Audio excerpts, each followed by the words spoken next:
like I could just die any minute. Going for a ride down the side, PCH, country limit. I don't need a guide, follow lights, take me where I wanna visit. Are you alive? Or just breathing? Cause I've been living life right like I could just die any minute. Going for a ride down the side, PCH, country limit. I don't need a guide, follow lights, take me where I wanna visit. Are you alive? Or just breathing? Flashing red lights, driving at night, windowless ride, feeling alive. Nothing in sight, forever in flight. Follow those lines, we'll make it this time. Blurry street lights, work as a guide to memories that we're making tonight. Oh yeah, we'll make it tonight. Yeah. I'll do anything that I feel like I wanna do. I'm living life like I got nothing left to prove. No end in sight, just always staying on the move. I'll go all night if that's just what I gotta do. Life's too short to care about what you can't afford. Memories are in what you explore, so just don't be ignored. Go ask for more, go ask for more. Cause I've been living life right like I could just die any minute. Going for a ride down the side, PCH, country limit. I don't need a guide, follow lights, take me where I wanna visit. Are you alive? Or just breathing? Cause I've been living life right like I could just die any minute. Going for a ride down the side, PCH, country limit. I don't need a guide, follow lights, take me where I wanna visit. Are you alive? Or just breathing? I'm in a race that everybody's chasing fast. They wanna be that someone on the screen at last. They ain't looking inside for their needs in life. They wanna be liked by everybody in sight. But trust me, being free ain't spotlights. No, it's long nights and it's long fights with yourself all the time to get your mind right. But if you put in the work, you can find the light, alright? I'll do anything that I feel like I wanna do. I'm living life like I got nothing left to prove. No end in sight, just always staying on the move. I'll go all night if that's just what I gotta do. Life's too short to care about what you can't afford. Memories are in what you explore, so just don't be ignored. Go ask for more, go ask for more.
Good evening, good evening, good evening, everybody. This is meteorologist Andrew Pinero. I hope you are all doing well.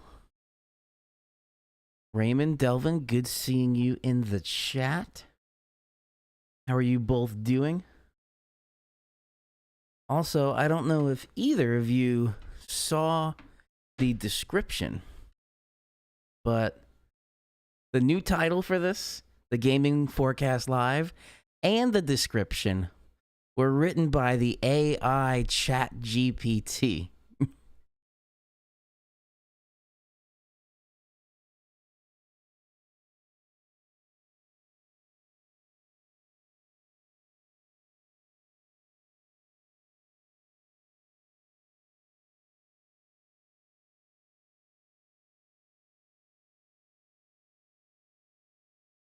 Just met some new friends today. They just subscribed, so gaining some subscriptions. ChatGPT needs a nerf. Although, it's a pretty catchy description, I would say. I don't know if I can see it. Here we go. Here we go. Join our expert meteorologist as he navigates the latest weather forecast models and plays video games live on air. Stay ahead of the storm while enjoying some gaming entertainment all in one stream. Special thanks to ChatGPT for helping us come up with our catchy title and description. Even AI knows the weather and gaming go great together. I thought that was pretty funny. However, it's catchy. And one of my friends from work is kind of the one that introduced me to GPT. So we have workshopped, me and ChatGPT, a new title for my auto videos. So that will be coming up this week with the Livewire for a review for the Livewire. Yes, the GFS long range was funny, but also, as I was just loading and refreshing everything, the icon looked fairly interesting as well.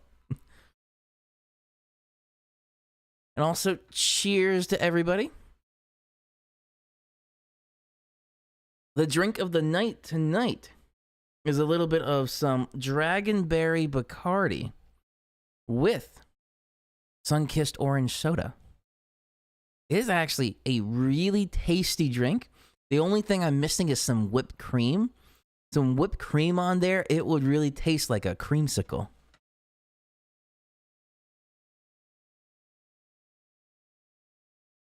Okay, that's going there. Things are going good here. Let me bring up the weather maps, and we shall start our weather part of the stream tonight. All right. So starting things off here with, I'll just check in here.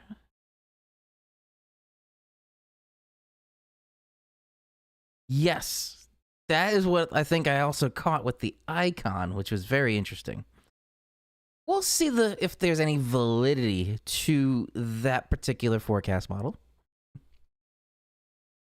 And yes, Delvin, daylight saving time this weekend.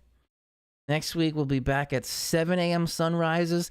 And also when I was watching the news last night, so a week from yesterday, so this coming Monday, sunset will be around 7 p.m. in New York City. So quite interesting there that it's going to affect daylight. Oh, wow. Daylight saving time affecting daylight. And very interesting. Huh. All right. So taking a look from the National Weather Service, the weather story for the tri-state area. Now, there's nothing major here at the moment.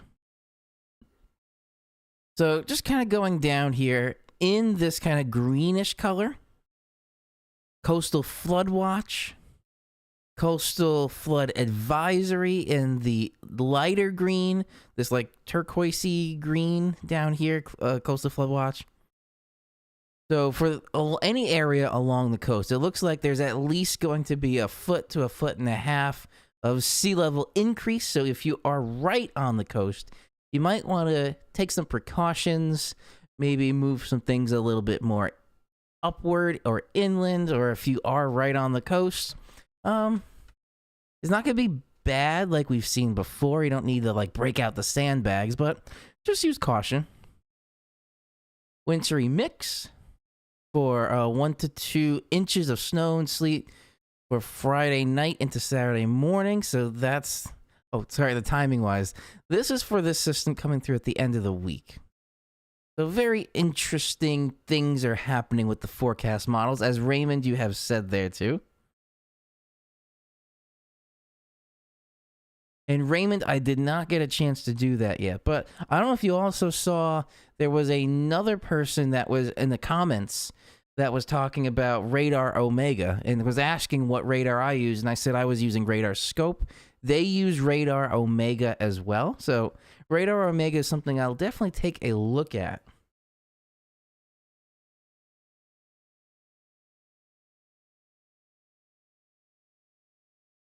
Okay.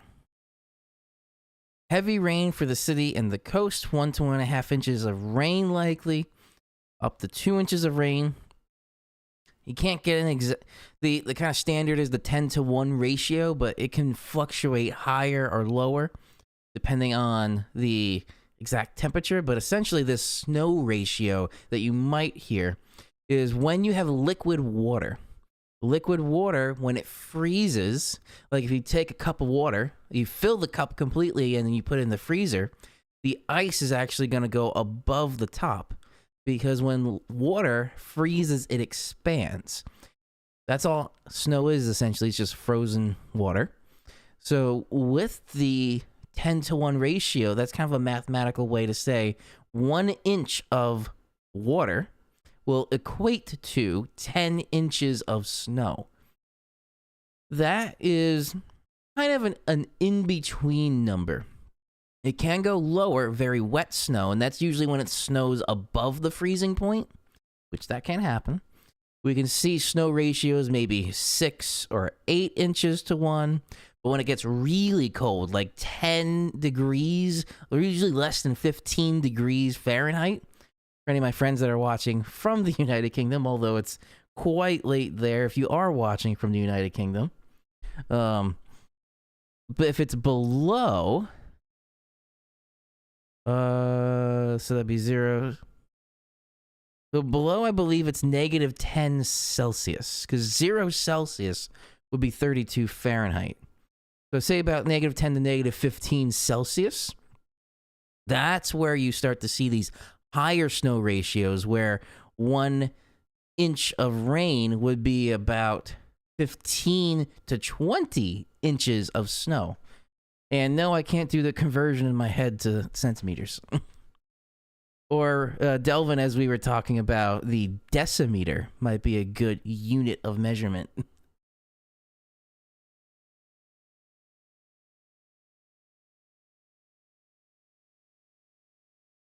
All right.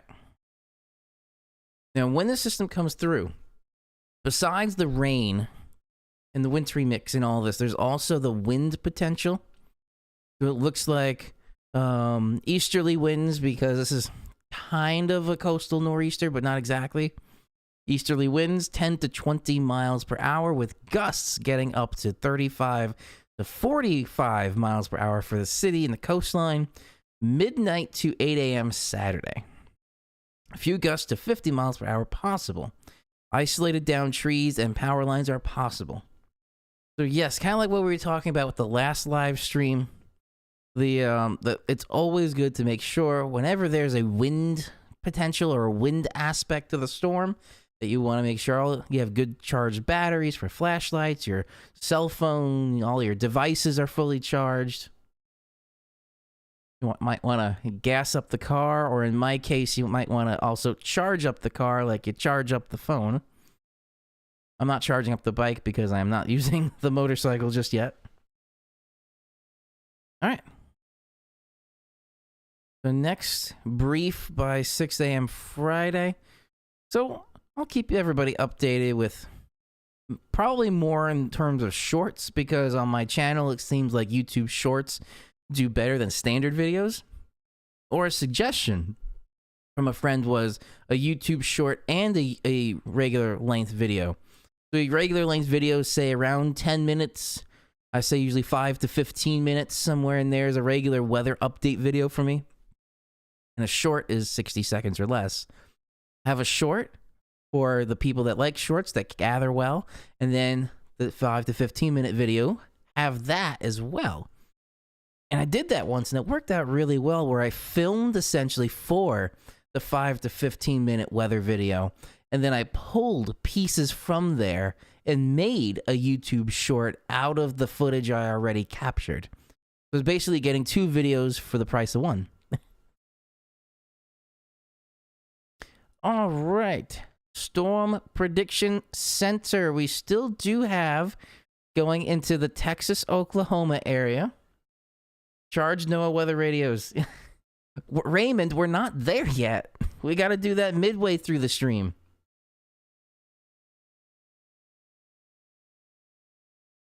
Also, if I don't know if you're watching, but if any one of my friends, I know one of them is a big tornado person. So this is the part that she likes the best. So the Storm Prediction Center, again, it's not going to be that high of a chance. This is unrelated to the system that I was just talking about Friday into Saturday. This specifically is the 1-day outlook, so this will be for tomorrow. Marginal risk, so not the lowest, but a little up there for severe weather. That doesn't necessarily mean tornadoes.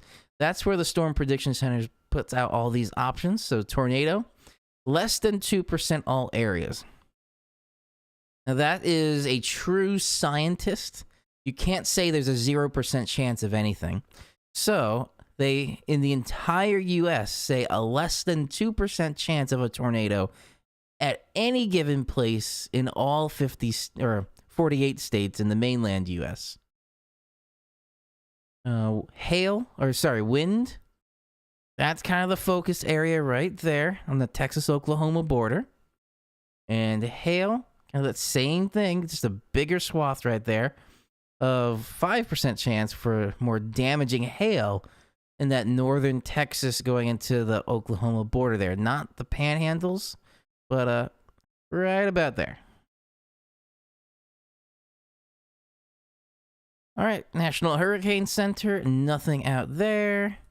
Nothing out into the Pacific, Central Pacific, and they actually don't even do anything. They don't issue any advisories.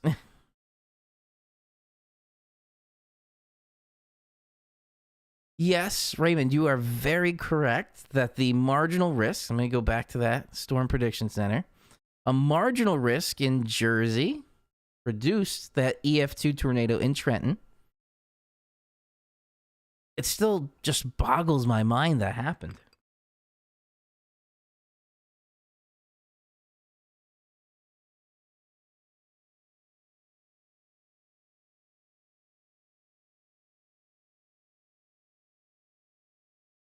All right. Now let's start taking a look at some radar data. Yes, Raymond, totally agree with you. Crazy. All right, so here's some activity, and this is what the Storm Prediction Center is looking at. That area right there, going through Texas and Oklahoma. In the northeast here, it's very interesting that we have, I would consider this a bit more of a marine layer effect, where as you get closer to the ocean, there's a stabilizing effect. That's kind of where we're seeing any kind of rain or wintry mix happening here. It's basically not reaching the coastline regions.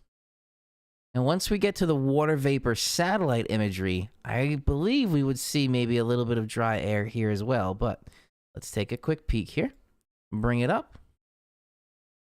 Yeah, I was kind of right. Let me go into the closer zoomed in area here. So we do see some pockets of moisture coming through. Not very, very dry. So since it's not really dry air, that's causing that. I would think that's a bit more of this marine layer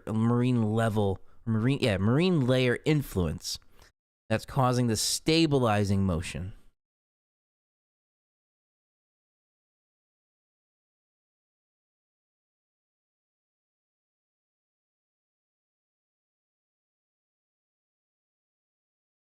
And I do appreciate the rewatches, because rewatches help the channel as well.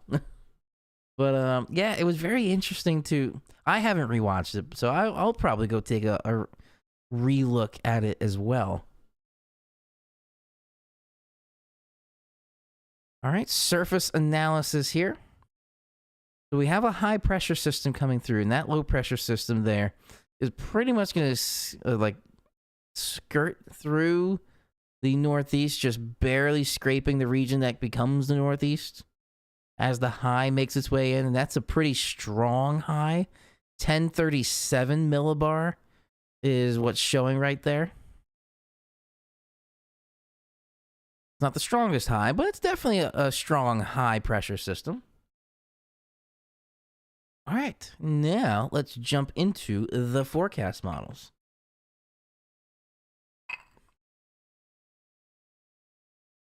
Let's start with the GFS model on the good old Tropical Tidbits website here.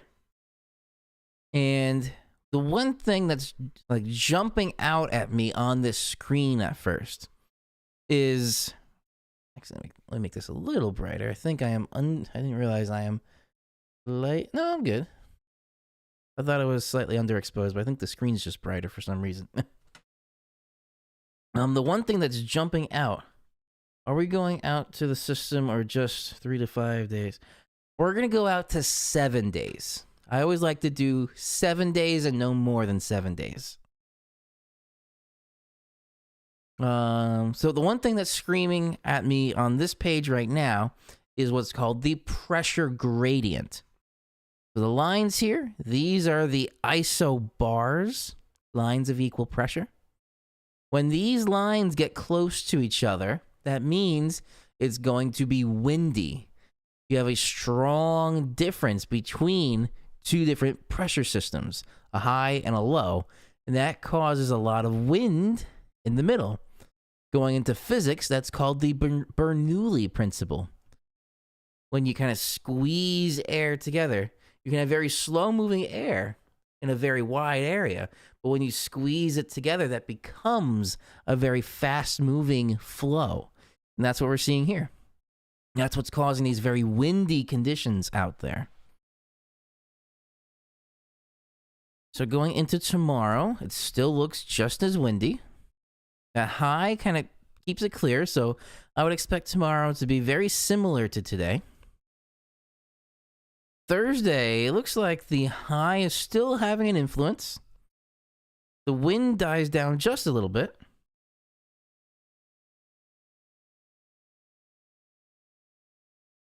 Raymond, we might take a peek at it if you are curious. But anyway, here now for Friday. So the first half of your day on Friday looks fairly calm.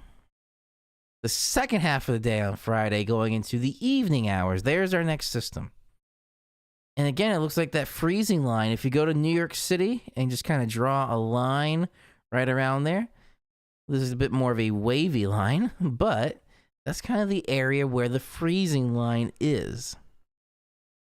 So this, again, doesn't look like a long-lasting system. Looks like we'll have a few frames here, which is maybe 6 hours of heavy precipitation, whether that be snow or rain. And then it makes its way out, still leaving some wraparound. At this point, this is now wraparound snow. This is with the low pressure center, we have the counterclockwise rotation. And with that counterclockwise rotation, that can bring more northerly air down. And that's where we get cold air on the backside. This is all the backside of the system. But any lingering precipitation could be cold enough to snow, and that's what it looks like right there. Cool. And then it actually looks like it intensifies once it goes out to shore. Yeah, out to shore, out to sea. Very interesting. It looks tropical system-esque in this view. It's obviously off frame right there.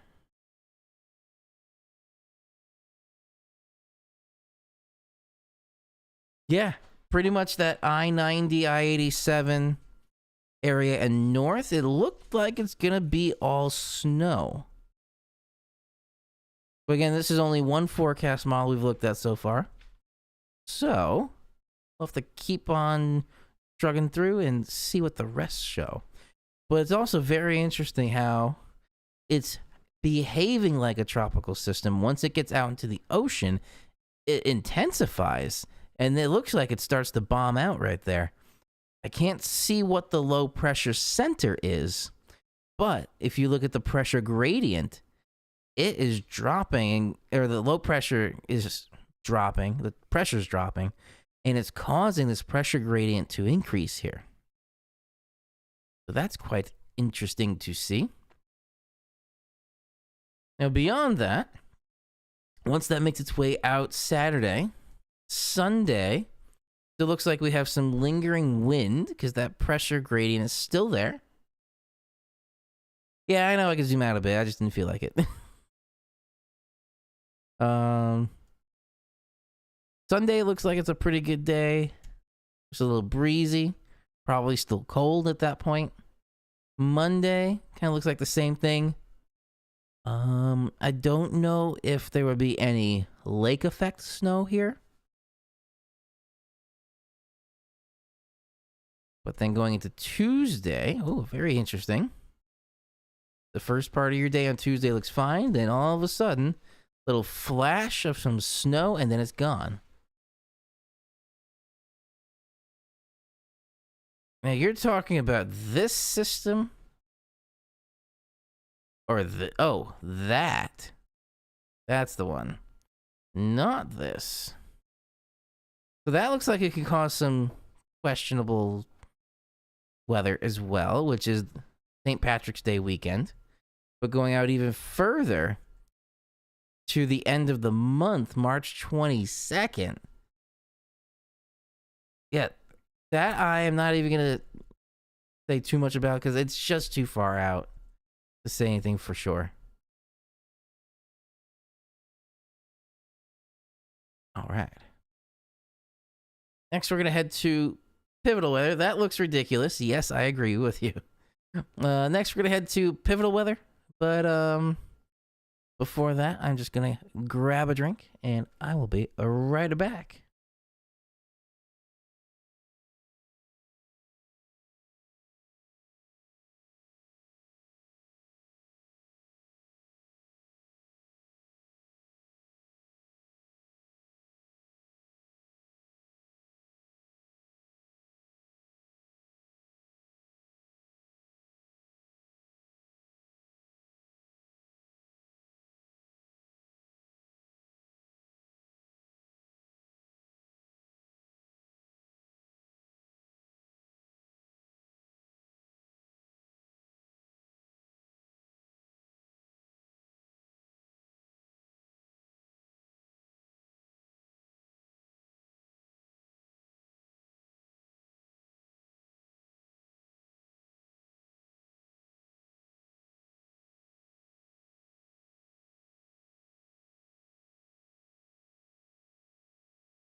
All right, and we're back.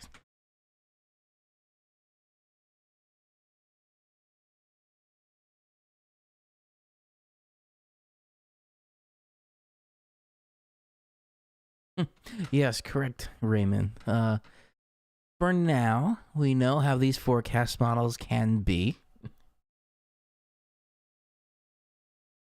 All right, so on the Euro here, let's take a peek. Again, the same thing it looks like. High pressure gradient. This is also showing the isotherms. No, sorry, not the isotherms, the isotax, which are the lines of equal height.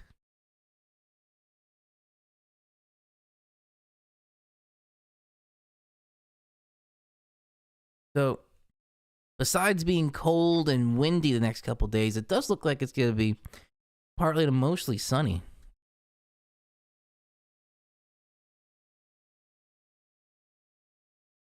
Thursday looks fine. It starts to warm up a little bit, and that warm up happening a little bit for Thursday is because we have that system making its way in. That's going to bring in some warmer weather.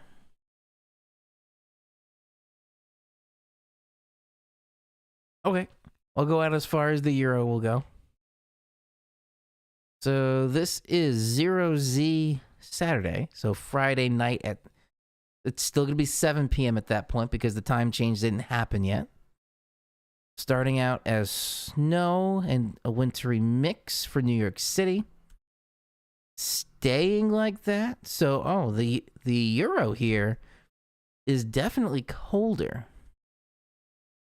So this is showing for the entire tri-state region, minus a few southern Jersey coastline areas, snow or a wintry mix of some sort.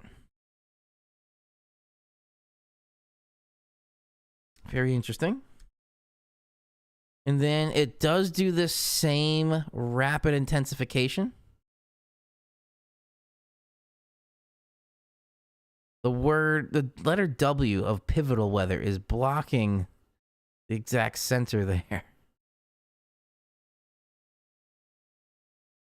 But once that makes its way out, going into Sunday, a little less windy. Still cold, but not as cold, I guess you could say, for Sunday. So Sunday looks like it's going to be a pretty good day. And then for Monday, another system looks like it's coming in here.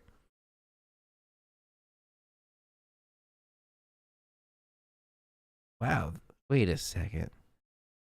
This is the 14th. So Tuesday, the 14th at 0Z. So that is Monday night.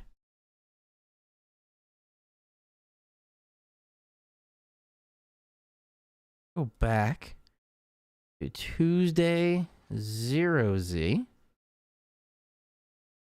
Monday night. Wow, that is a total difference. So the GFS shows absolutely nothing. We're going to go specifically here to 6Z. The Euro shows such a strong system for this, the 14th, the same one.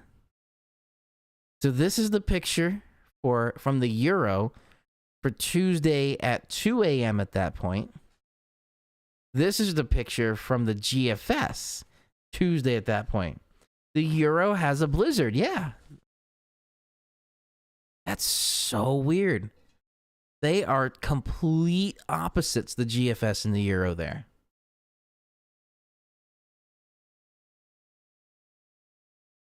Low pressure, so right here, 983 millibar.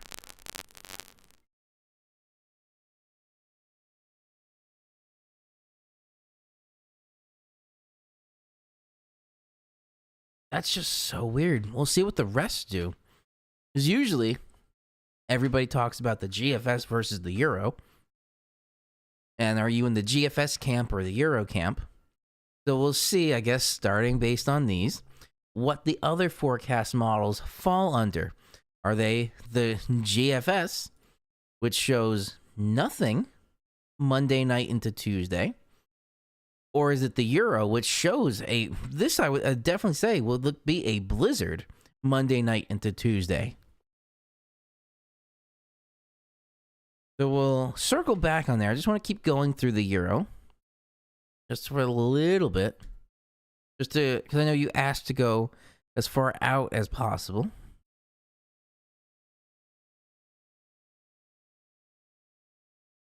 So I guess once that system makes its way through this possible made-up system, maybe. Going into Wednesday. That system's still there. It's doing kind of like the figure skater effect, where it looks like the system is unwinding and spreading its arms out. So when it spreads its arms out, it slows down and becomes less intense versus being tightly wrapped up.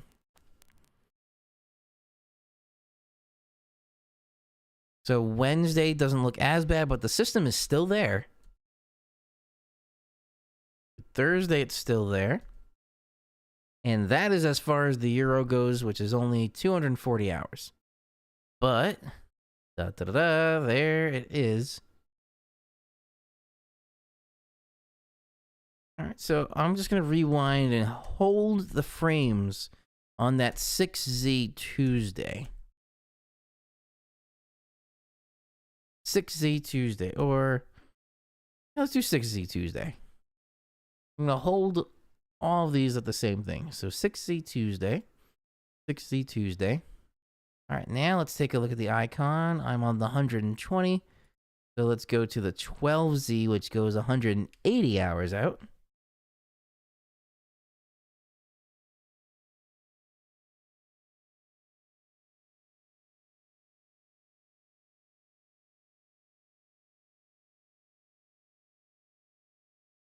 Yeah, Delvin, you make a good point. Usually blizzards happen when sunsets between 4 or 5 o'clock, not when sunsets 7 p.m.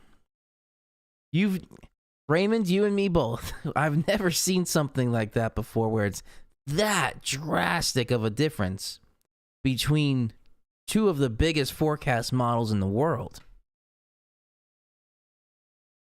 All right, icon. Let's see what happens. So far, same as the other three to begin with.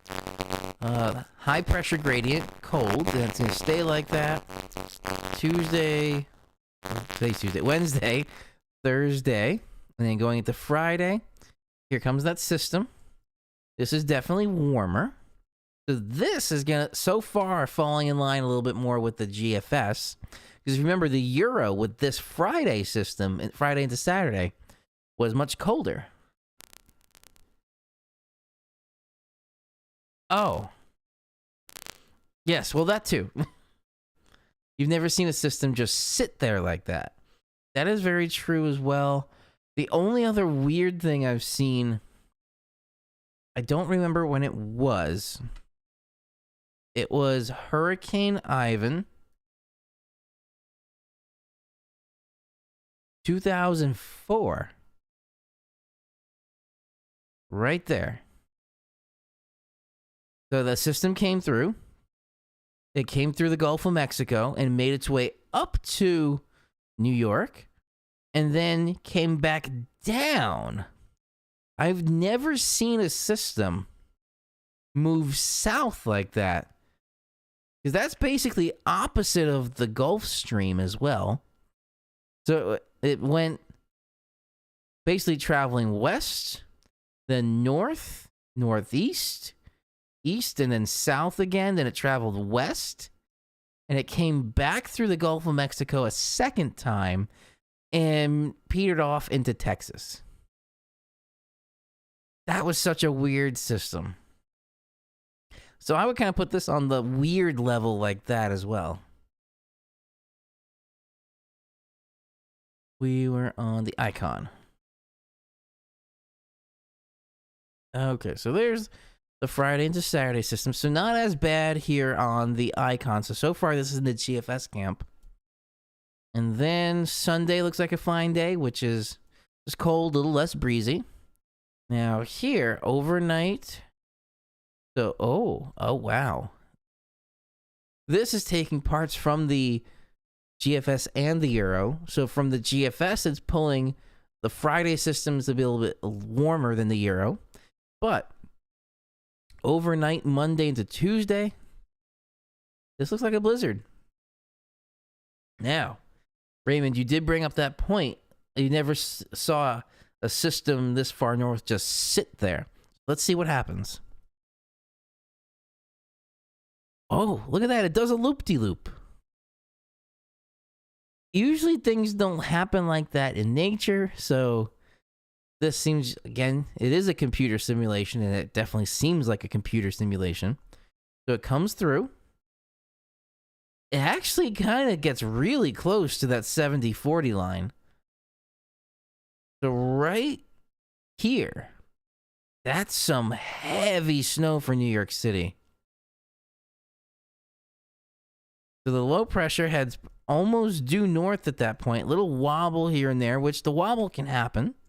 That's not unusual, but it heads inland, heads west, then south, then east, and that's as far as it goes.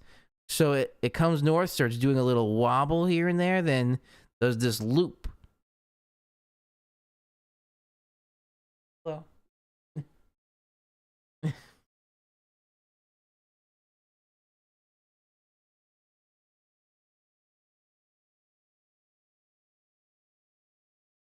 I said hi.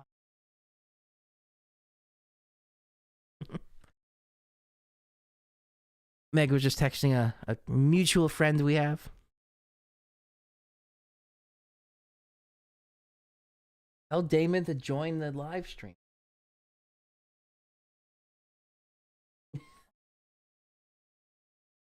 As he should be. Good.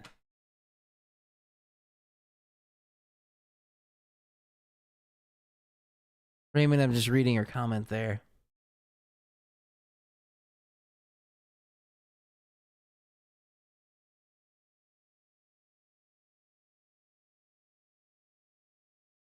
Yes. So whether ground blizzard, blizzard, it's still just a blizzard. But yes, right here. So again, holding at that 6Z Tuesday, that I would say is blizzard conditions. Strong pressure gradient. So very windy, heavy snow. Again, the snow rate doesn't matter for a blizzard. The criteria, and for anybody new that's watching, weather.gov/glossary. We will get the official government term or definition for blizzard. Bring that up here.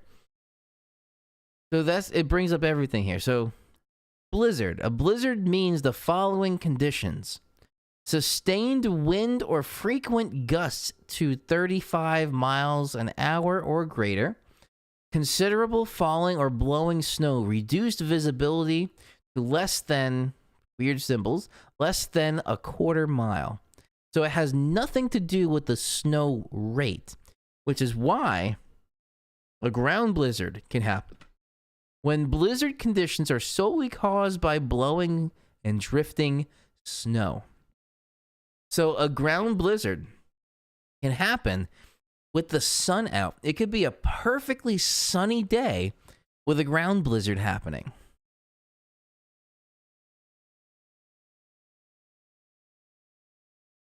Oh, I'm assuming I have potentially some, because I met new friends over the past couple of days, and I'm not sure if anybody's watching, so I'm trying to get some extra definitions out there.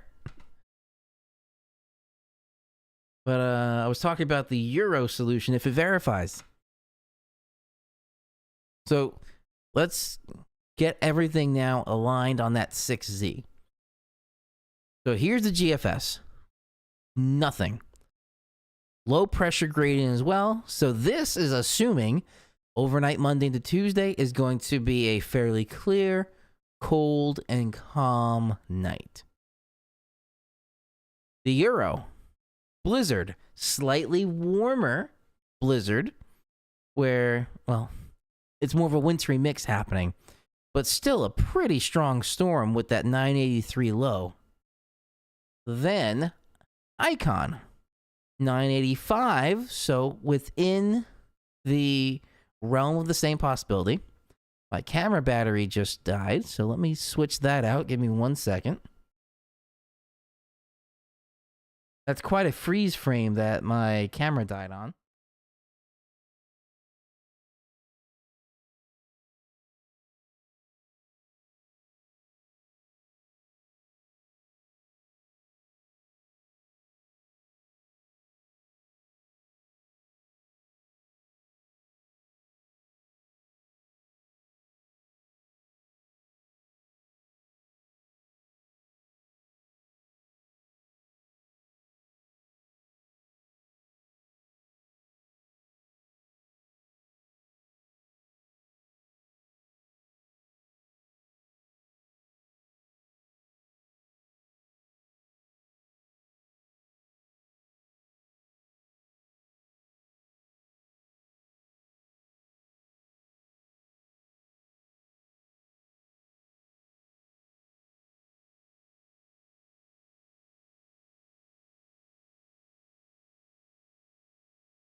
I believe we are back in business now.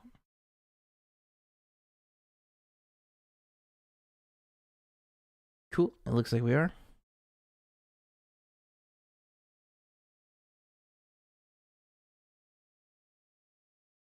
Multi-day blizzard on the Euro. Yeah. And the icon, it doesn't go out enough, but it looks like it's kind of showing the same thing. See that loop-de-loop that's happening there? I would say it's kind of trying to do the same thing the Euro is, and having this multi-day blizzard condition system where it would kind of just sit there and just spin on itself.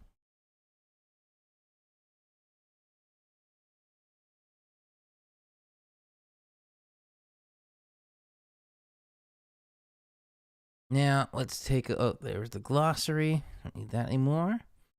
Nam. Nam's not going to go out as far.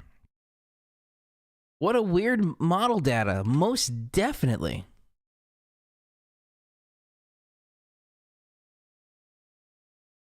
Let me actually... I forgot to send this out to a friend from the old Fios days that wanted to join. See if he is available.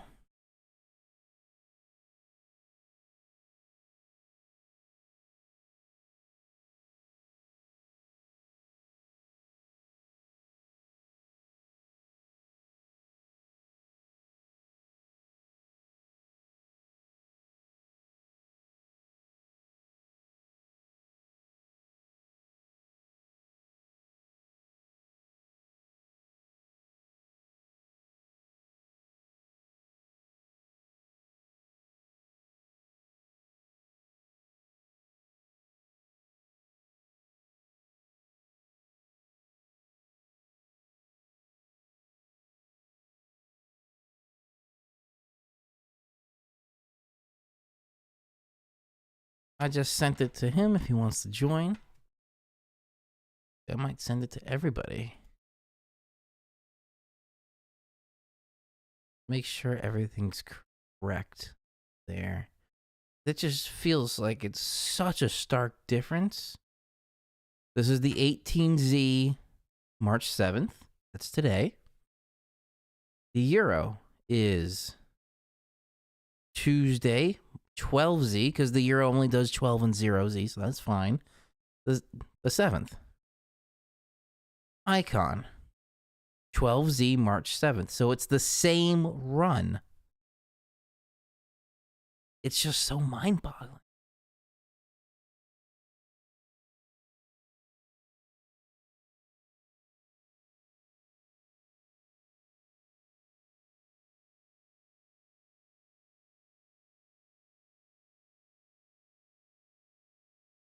Does the RGEM do... Okay, we will look at that next because this is just so mind-boggling.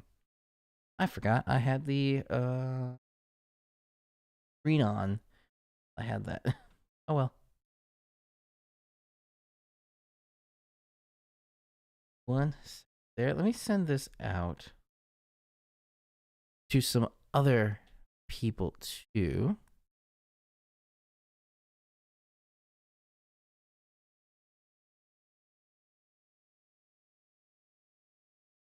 I just find we had a group chat from the old Fios days. Here it is.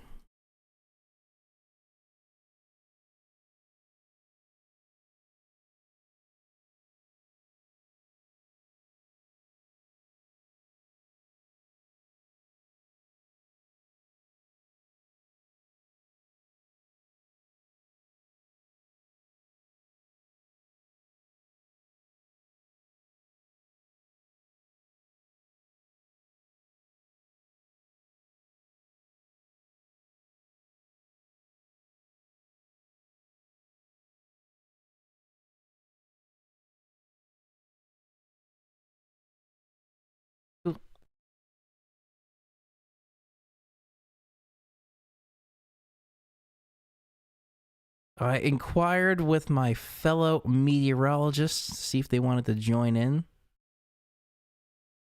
see if there's anybody else. We'll see if anybody else, any of the fellow meteorologists want to join in. So I did text Joe and Joe.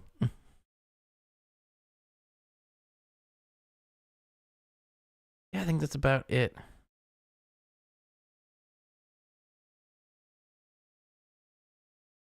Cool.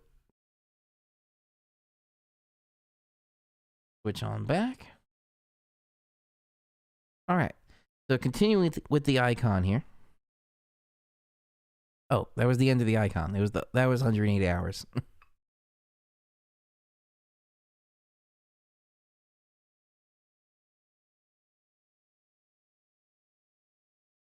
Raymond, what did you say? It was the R gem. That was it. I don't normally do any of the Canadian.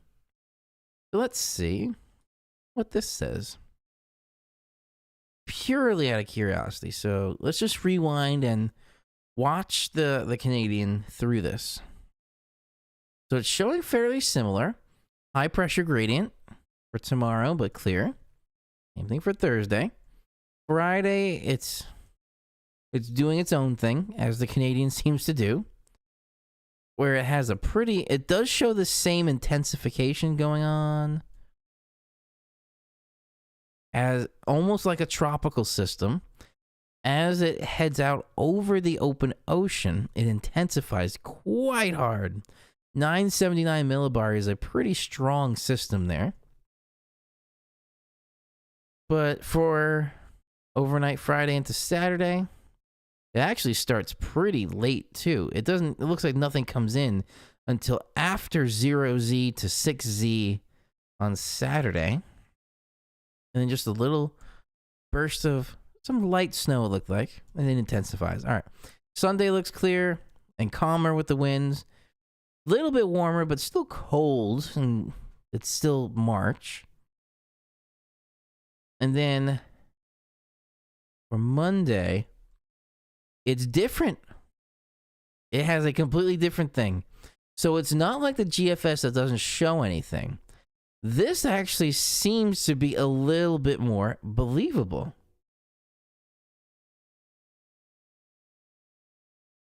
The Japanese model I have never used, so I am not sure how good or not good it is. I would assume going back to Japanese engineering with the WRX is good. But I don't know. I've never really looked at it before. Can I even get that model? JMA. Oh, it is there. Yeah, I've never used the JMA model before. Again, we could take a quick look at that.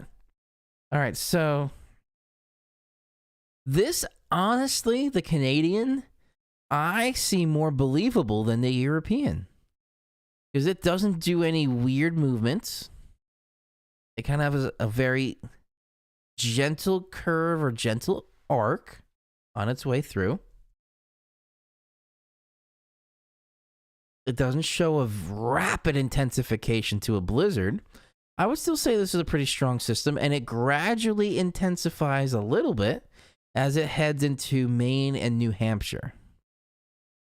That is more believable than the European, which is wild. But it still doesn't discount the GFS, which showed nothing.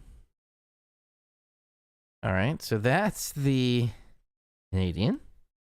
Let's rewind this all the way. And we're going to switch to the JMA. Oh. Not what I was expecting.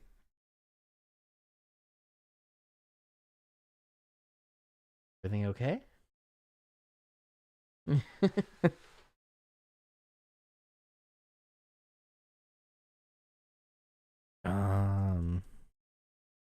Raymond, was this what you were expecting?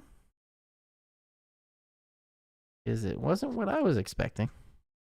This was just showing the geopotential height.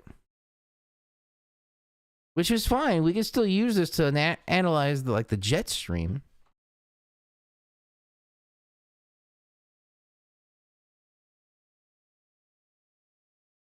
Which the jet stream doesn't really, at least on here, doesn't really show a lot. It's fairly parallel to the latitude lines. So let's go to, oh, it doesn't have 6Z. So let's say here, it's exactly halfway between. So here, 0Z Tuesday. It shows a little ridge, or sorry, trough right there. Kind of like the Euro was.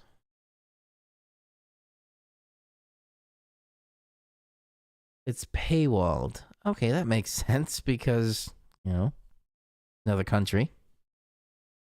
But a little trough right there.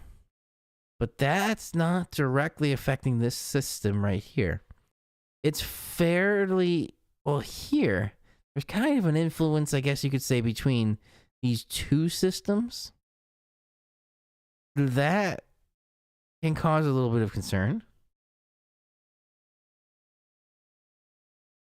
It doesn't show much. Like that low pressure, it just doesn't show it. Although, that's still quite a gradient right there. And these lines, they're almost due, or they are due north.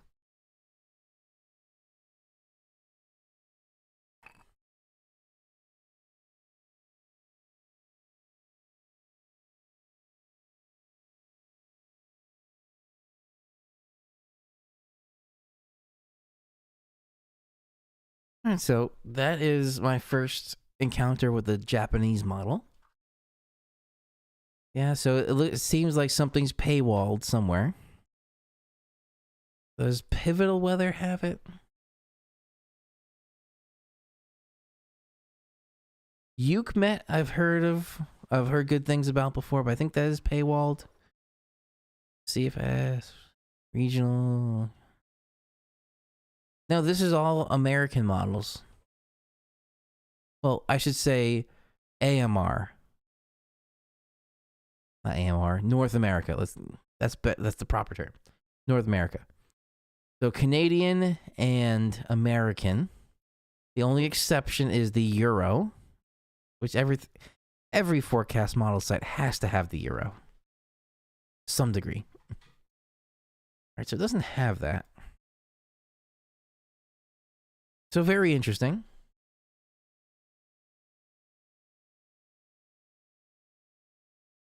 So to a very interesting point there. Whenever I worked side by side with Joe Chaffee, he always said, and I believe I'm quoting, the fucking lazy ass meteorologists at the National Hurricane Center like to put their feet up and do nothing for the winter. That's him. But to his point, the winter is kind of a break for any of the meteorologists that work in the National Hurricane Center.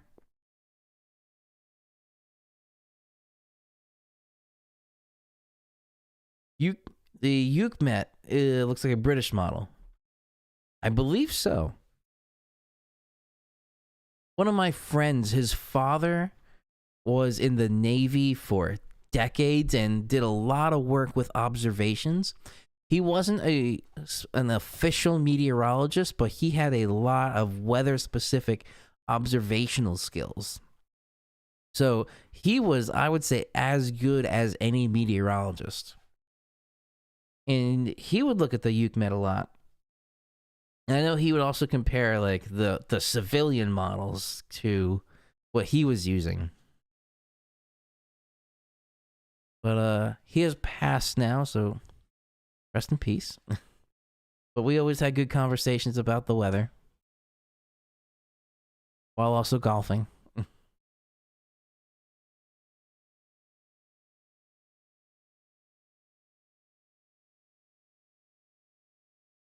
So it's just kind of dumbfounding to see the GFS, the Euro icon model, all just being so different.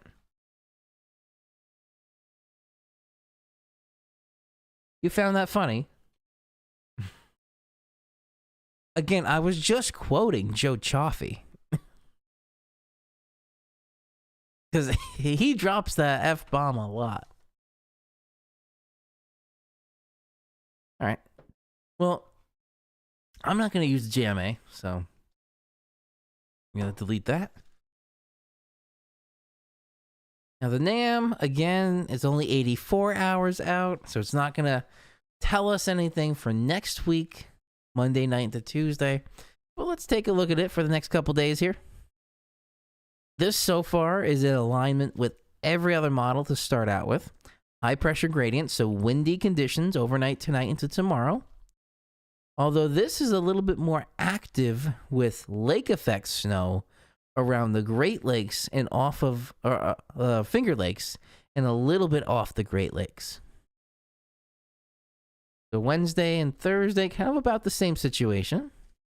Here comes the system. Oh, this one is the 0Z run. So I only have 63 hours out. We should be getting the last few frames shortly. Let me see if I can just go to the 18Z. So it's interesting where it's not a blizzard, but it's definitely some snow coming through. The NAM for the weekend, I would say Wednesday, not Thursday. So this is going to the 84-hour out from the, what am I on? The 18Z.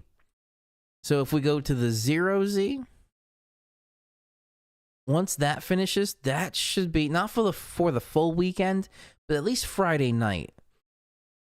Once we get to this 0Z run completion, then it should show us at least Friday night.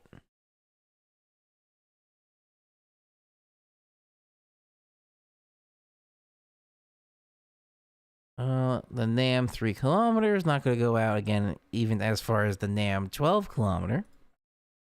Let's just see. Let's run through it here. Yeah, it doesn't... It's in line with everything else to start out with, which is perfectly fine, but there's just no weather really happening for the next couple days. And the last one, the HRRR, again, is not going to go out as far. That's totally fine. I don't want the 1Z. Give me the 0Z.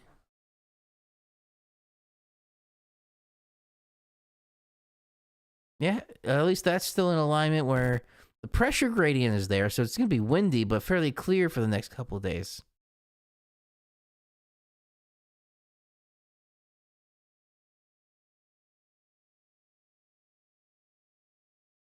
Yeah, Raymond, Delvin, you're both correct, but I think we can just barely get it in view a little bit better because it's Friday night into Saturday and not really for the weekend. Once we get that 0Z run today finished. Let me go back to 12 kilometers. So here, I'm on the 0Z run for March 8th. And once we get to the 63-hour mark, it might just show a little bit more detail for today, for the live stream at least. But I think tomorrow would be the better day. So this time tomorrow would show a little bit more. All right, and just briefly, I want to see. That's cumulative.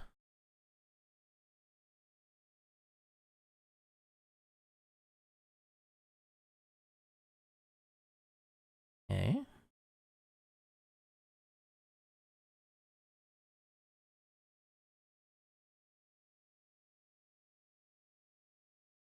The GFS snow accumulation showing a little bit for a couple inches. Icon here, not really showing anything until... Actually, that's from there. So, again, this system Friday into Saturday, it's not going to be really a snowmaker. It's going to be more of the wind and the coastal flooding that's going to be the issue. And then these aren't going to go as far. So we're not really going to even look at those. Just a brief look at GFS temperatures just to see if there's any extremes. Well, that looks like it gets cold. Overnight Wednesday. Lows getting down into the teens to mid-20s.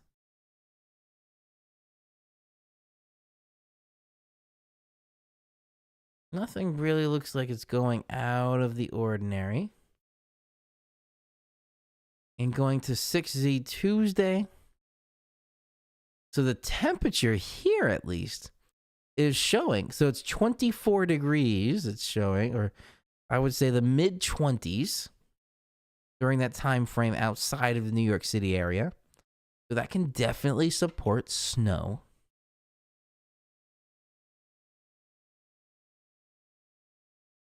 I'm not going to go too far out beyond that.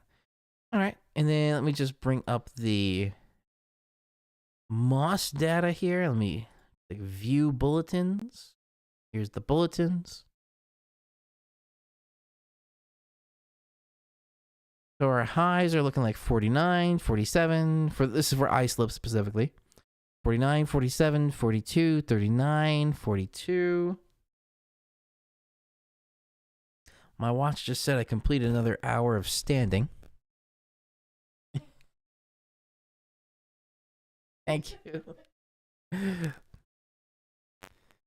Anyway, so nothing really too out of the ordinary. So the Climo data is showing 48 as the normal high. So when we're at 49, 47, 42 is a little low. 39 is definitely low for that system coming through. And then stays in the low 40s. So for Newark, average temperature based on Climo data is 50. 48, 49, 43. So a little bit below average, and then it turns to a little bit more than below average. And stays kind of in that low 40s. White Plains, average 47 as the normal high for right now. And then we're at 41, 44, so already starting out below average. 42, 39, 40, 40, 40. And next, we're at Albany. Climo data shows an average high of 44. So slightly below 40, 40, 39, 39, 37, 37, 36. So not too far below average. And then Boston. Climo data shows a high, average high right now of 45. We start out at 45, 43, 44, 36. Again, that's overnight Saturday. Basically, it's Saturday's low, which was overnight Saturday there. 30, 36 dropping down to 30, 44 for the high on Sunday. So a little bit below average, but not by much. That's kind of the same thing that all these are showing. Cool.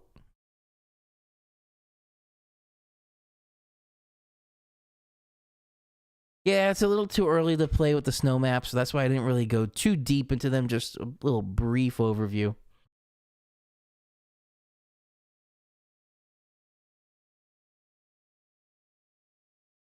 Soundings. Let's take a quick peek. Let's go to the icon here. That was the strongest it looked like. All right. Let's do a point click of the sounding. Nope, it's not letting me click. GFS. 6Z. Here's the sounding.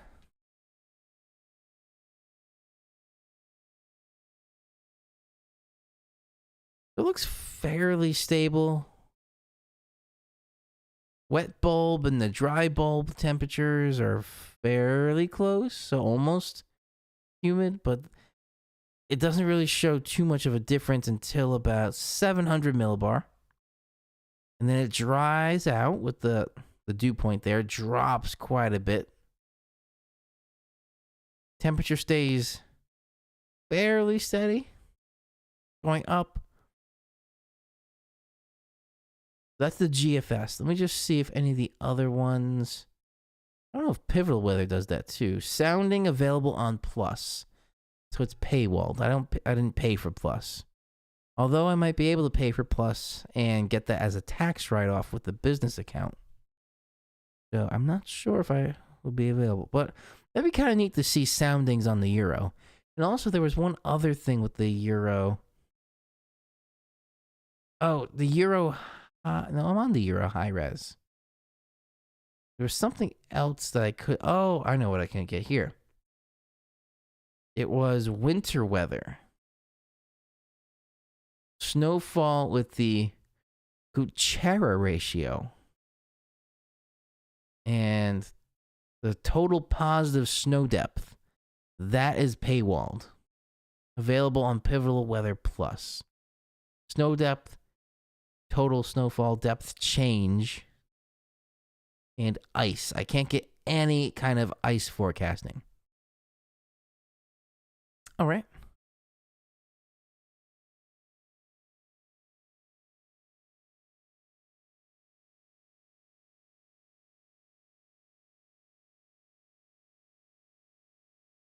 All right, so now we will start transitioning to a little bit of gaming as well. We're going to do a brief break while I transition and get the game running. And we will be right back. Cool, yep, we just addressed that. Cool. Yeah, so we'll be right back and do a little brief intermission. So I'll be back in a few minutes there, everybody.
All right, hello everybody.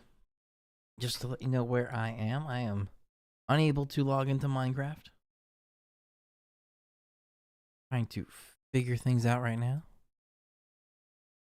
Looks like there's some sort of migration from Mojang to Microsoft that didn't happen.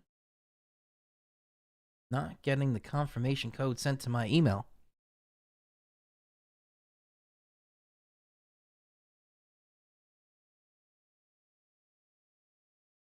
I did get it just before when I had to change security questions. But now I'm not getting a confirmation code to start the migration.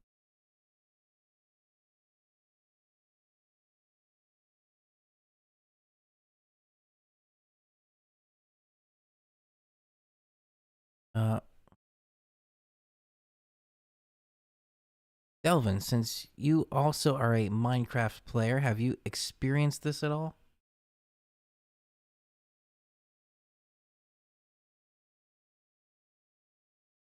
It's weird. The last time I played it, which wasn't that long ago, I didn't need to do a migration.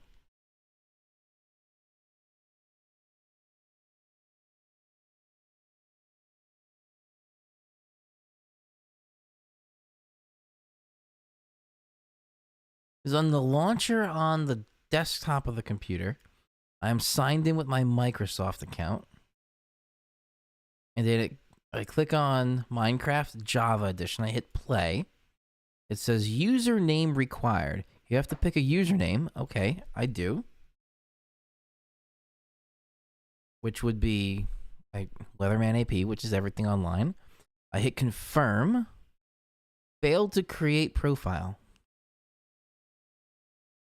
So this Games and Storm, or this gaming stream, is going to turn into a Minecraft troubleshooting stream. Why can't they just make things work?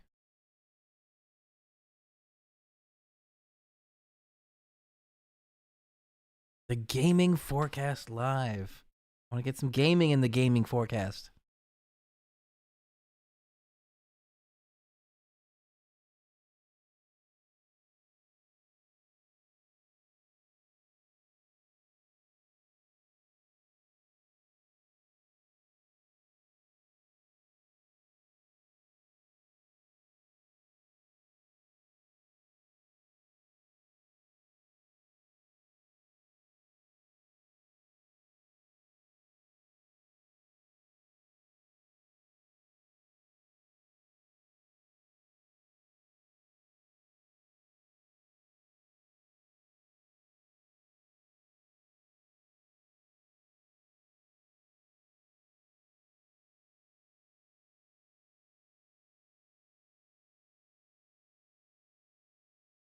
So it's showing just 5 easy steps. Confirm your email address, set up your Microsoft account, set up your Xbox profile, link accounts, play Minecraft.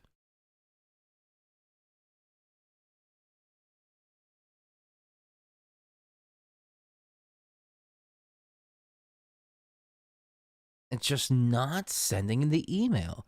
It just did when I had to reset my security questions, and now it's not sending a confirmation code, which is a 7-digit confirmation code.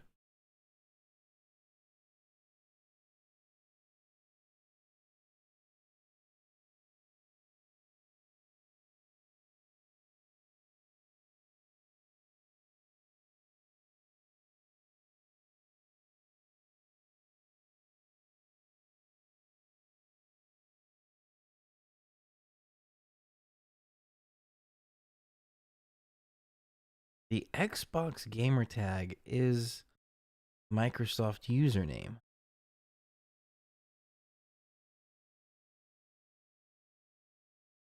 No, it's sending a code to my email. And I know it has the correct email address. Because when I first tried to log in, I didn't recognize any of the security questions. So I hit reset security questions, and I did. I got a confirmation code emailed to me to reset security questions, and I did. And I set up new security questions. And now, when it says we're going to send you a one-time code, I'm not getting anything.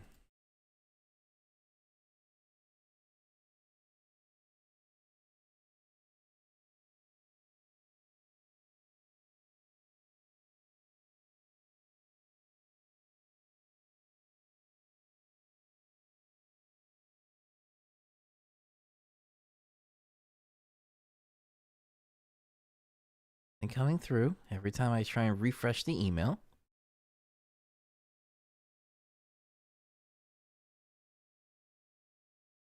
Yeah, that is true.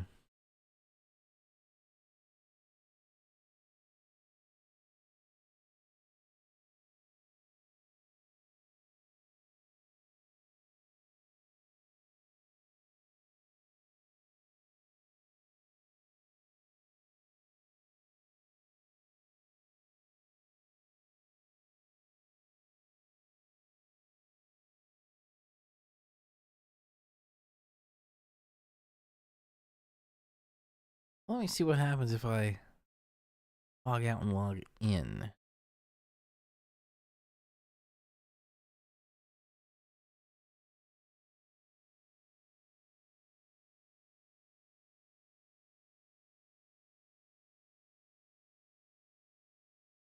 I would hope logging out and logging in would just fix it. See.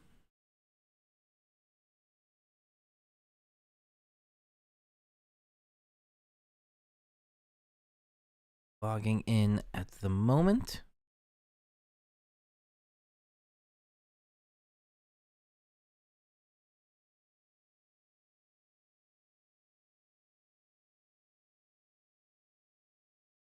You were logged out because the active Mojang account needs to migrate to Microsoft account to continue.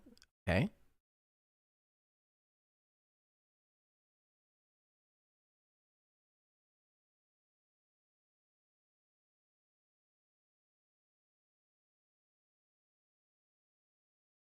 Now it's telling me to buy the game that I have already.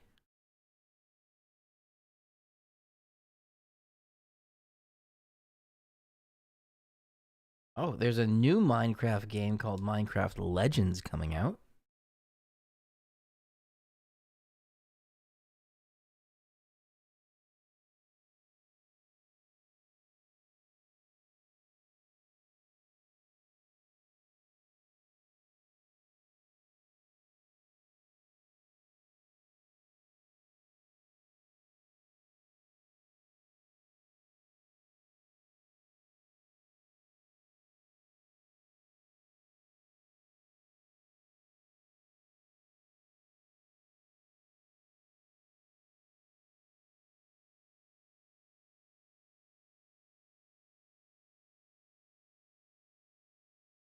Alright, so if it doesn't let me sign in with the Mojang account, try the Microsoft account.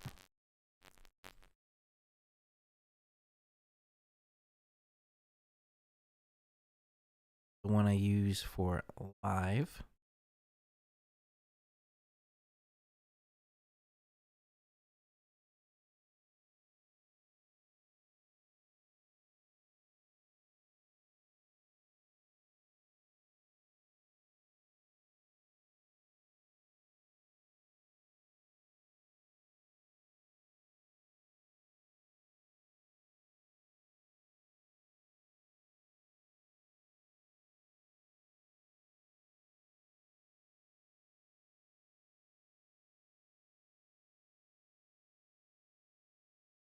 Gotta check the Microsoft Authenticator app. Oh, I don't even have. I just had to erase my phone, so I don't even think I have that app. I do not have that app.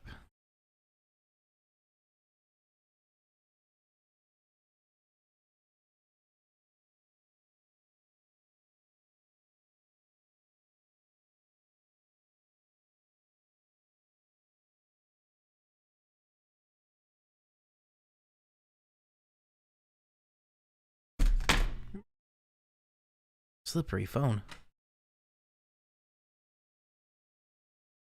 Alright, Try this again. No, I don't want Microsoft.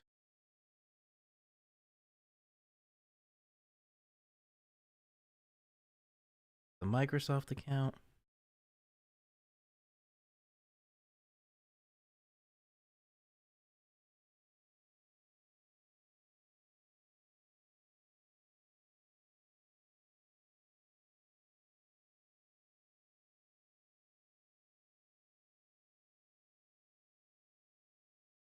Trying to sign into the Authenticator app, and it says to check your Authenticator app.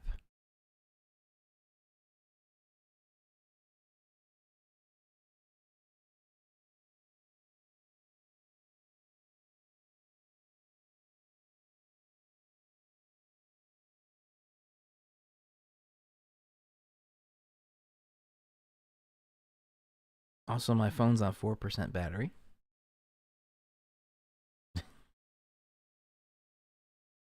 Approve a request. Yep, that. Oh no, I don't want that. No. Proofs. I don't want. Can't use the Authenticator app. Email. My email. Okay. Now let's see if I got an email from them. No, I just got a Mojang email. Hang on. Go back now. Invalid code.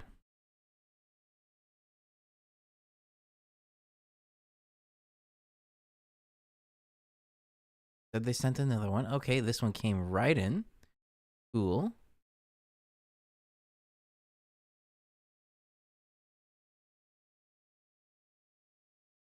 Hey, we're getting progress there.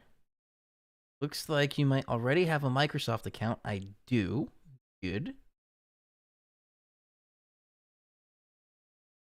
Yes. Sign in. Perseverance.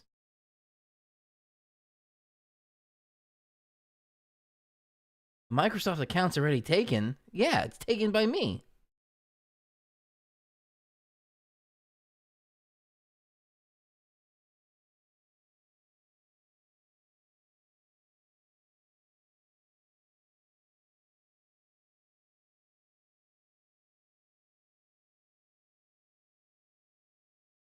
So apparently, my purchase of Minecraft is tied to my Microsoft account, which is not linked anymore to the Mojang account. It's fine. I'm fine with that.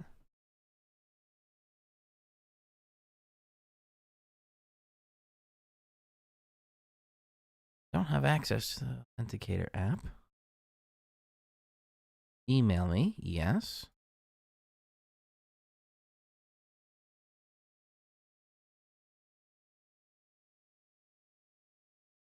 This is quite the adventure.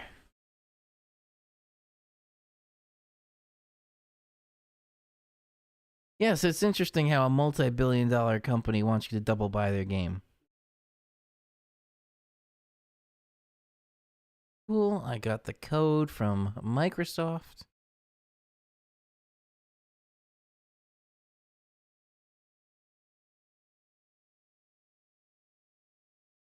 Now I have to reset my password, I guess. Okay.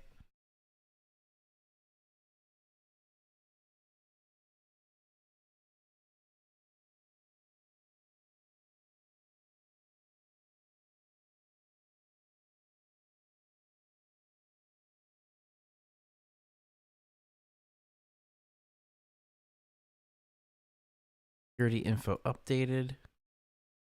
Right. Well, I think we're making progress.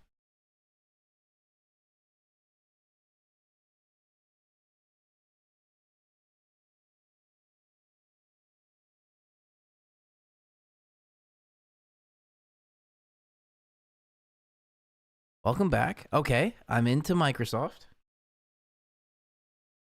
And I'm into my Xbox account. It says I have to pay. Okay. There. Play. Oh my god, it's working. Hang on. I gotta switch the audio now.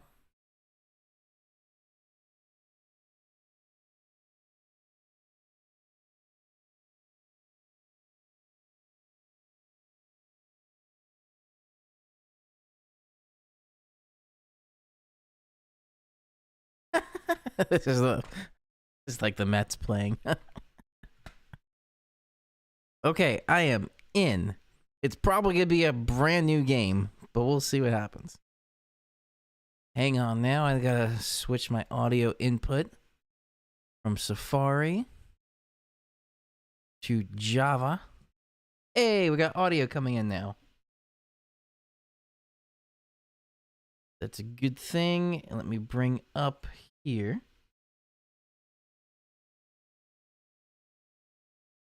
Cool.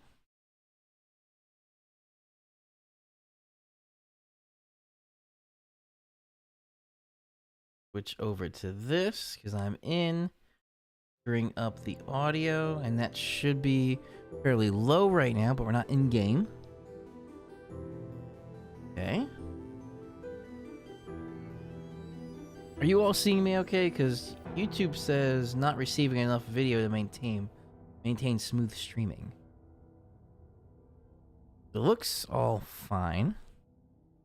OBS says 0 drops frames in a steady 7,000 kilobit rate. But I'm in. It did save my games. Okay.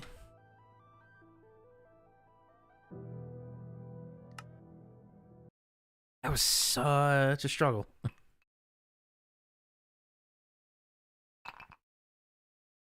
So I guess I've never...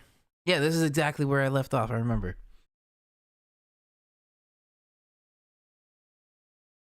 So, I guess I never linked my Mojang account to my Microsoft account when that happened a while ago and I just started with Microsoft from scratch. But I had to, because I bought Minecraft when Mojang was by themselves and they weren't bought out by Microsoft. Okay.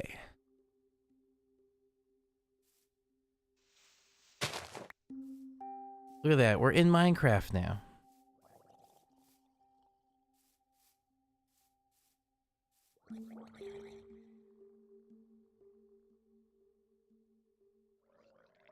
Alright, since we're in Minecraft, I'm just going to pause it there.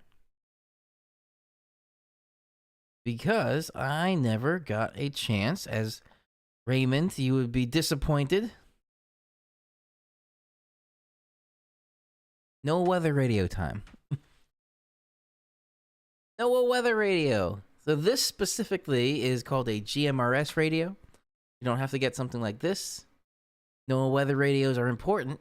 Because why, Raymond? Why, Delvin? You put it in the chat there. But essentially, if your internet and power go out and you have a poor cell service area, how are you going to get updates when severe weather comes through or winter storms come through? Or even worst case scenario, if you lose power, you have no Wi-Fi, and the cell network goes down. Maybe the local cell towers lose power. How do you get weather updates? I prefer Midland white radios. Midland's a good brand. I do have Midland radios, but Midland didn't make the GMRS radio, which is what I was looking for this one specifically. But yes, if you're just looking for a NOAA weather radio, Midland makes some great radios. They didn't make GMRS radios like this. They do make a cheaper one, but it doesn't have all the features I was looking for like this has. So, we turn this on.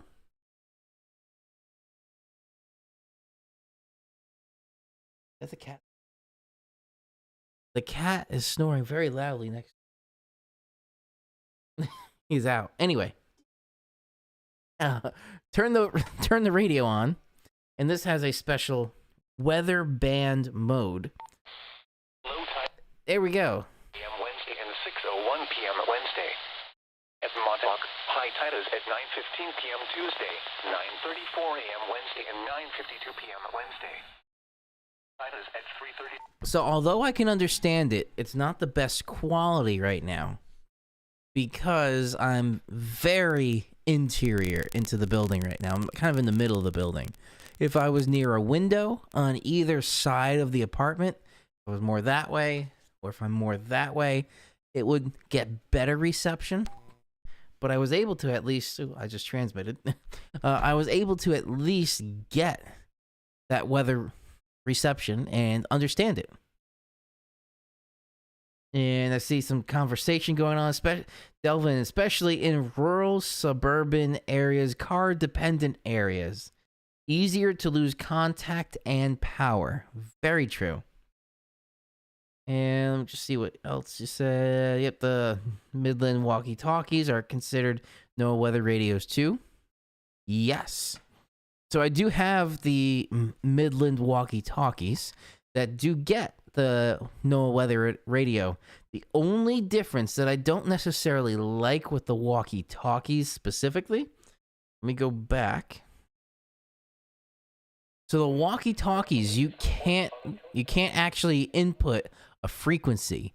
You just have weather channels 1 through 7. Now, in terms of radio, channels aren't a thing. It's all based on frequencies in mostly megahertz. So here, the frequency for the kind of New York City NOAA weather radio is 162.550. So when I tune the radio to that frequency, which this specific radio says channel 7, it's there. If I go up a channel, there's only 1 through 7. So when I go back to channel 1, there's nothing, because this specific frequency, which is 162.400, that doesn't have anything broadcasting on it for NOAA. So channel 1 doesn't do anything. None of these frequencies, 1 through 6, don't do anything until I switch this to channel 7. So for this brand, which is Ocean, it is channel 7, but it's also just good to know the frequency so you can manually input a frequency into the radio. So again, this is 162.550. And when I go up, it actually starts capturing the broadcast. Receiving. Boston is 162.475. Let me see if I have that in here. So for this weather radio, I have it. 162.475. So this is channel 4 on this radio. Obviously, I'm nowhere near Boston, so this radio is not going to be able to receive transmissions from Boston. WLX34 frequency is. I'm not sure either, but Raymond, if you could find that, I could see if I can get the reception to it, but at least with these other NOAA weather frequencies, so I have 162.400, 425, 450, 475, and 475 was the Boston one. 500, 525, so far nothing, until I get to 550, which is the New York City one.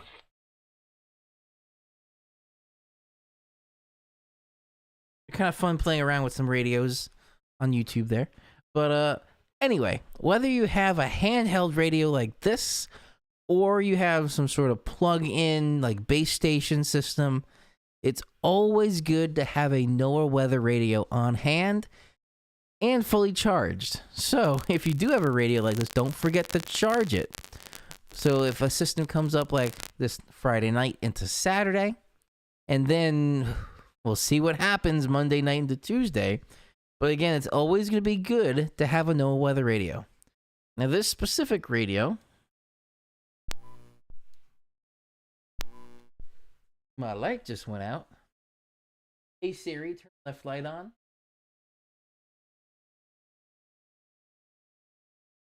Turn left light.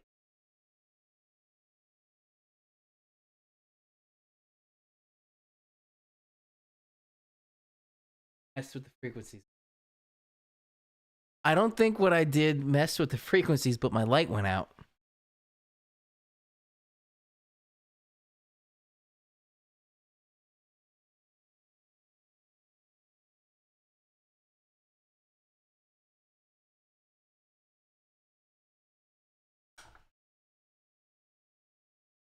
And we're back on. That was weird. I just turned it off and turned it back on, and it worked. Anyway, that was ghostly. Yes, if you believe the euro or the icon, good luck forecasting that. But yes, anyway, no matter what the weather is, it's still good to have a known weather radio. So no matter what kind of weather you get, you always can stay informed. If you lose internet and the cell network goes down, you'll still have a backup, essentially. And this specific one is GMRS, which is a more powerful version of the regular walkie-talkies you get from Walmart. But I have on the other side, too, a ham radio. Ham radio is much more versatile, but GMRS is actually, I think, where it's at because it's pretty easy to use. You don't get any obnoxious people that are like ham snobs on there.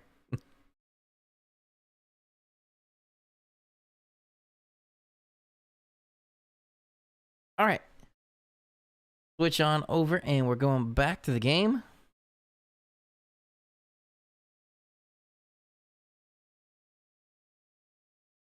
It switched and switched back. That was weird. All right. We are back to the game. There we go. Now I get audio. Cool.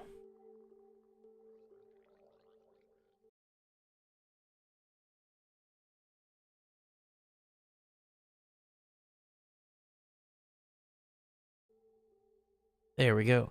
And now we're doing the gaming of... What am I calling this? The Gaming Forecast Live. Yes, what am I doing here?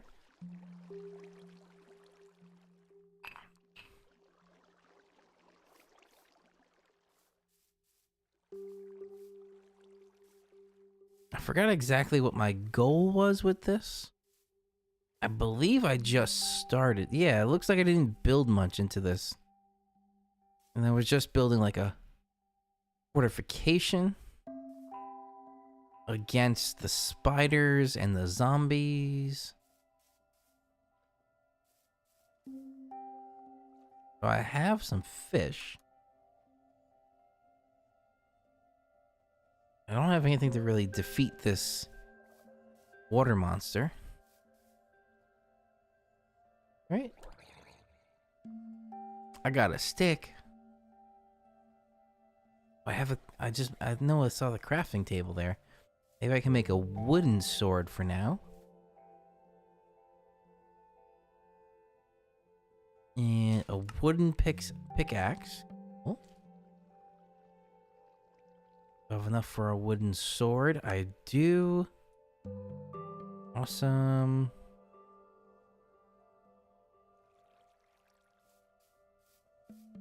A wooden sword's not going to do very much.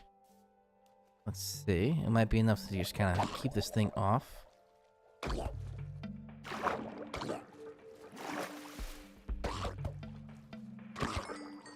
That worked. Cool. And, oh, there's a dead fish over here already. Go get that. Cool. And let's do some more wooden sword fishing. They all ran away. Ran away. Swam away. The whole school right over here.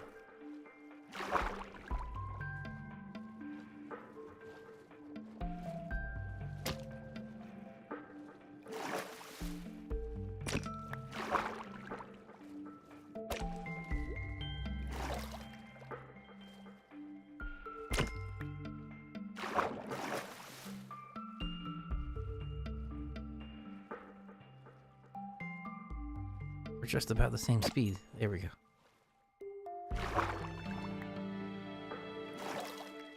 Some good fish. I gotta mine some coal eventually.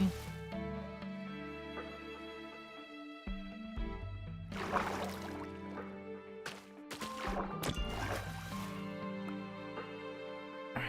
I'm at level 2 now.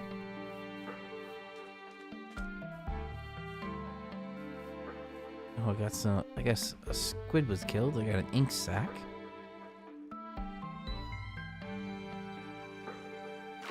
See if we get any more salmon on my way back.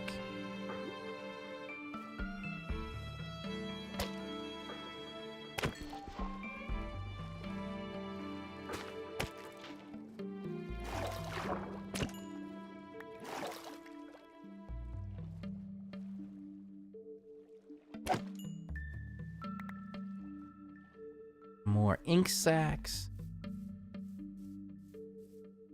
Crafting table, but I don't have stove.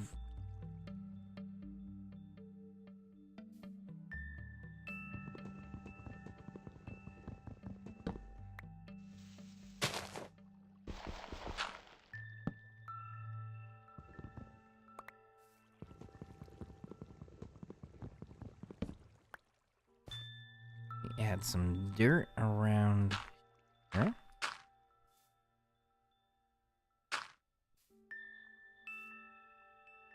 Nothing can get in that way. It looks like the sun is setting.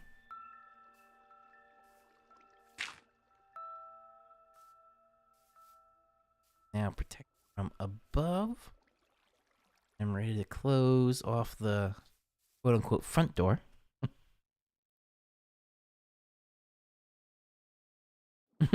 Raymond, yes, I did. I just saw a fourth wall. I liked your fourth wall comment about TV meteorologist. Yes.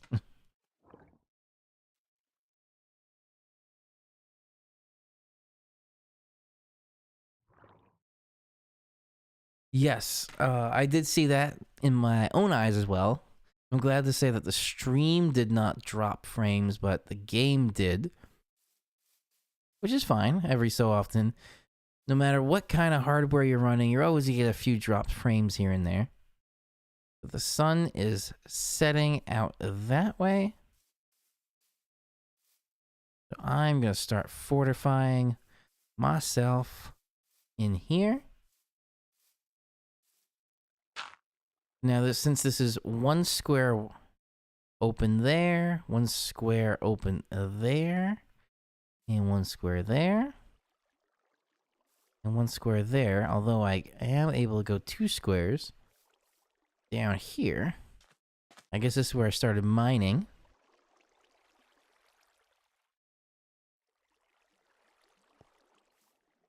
I am just going to hang on here for a minute and let the game kind of run through.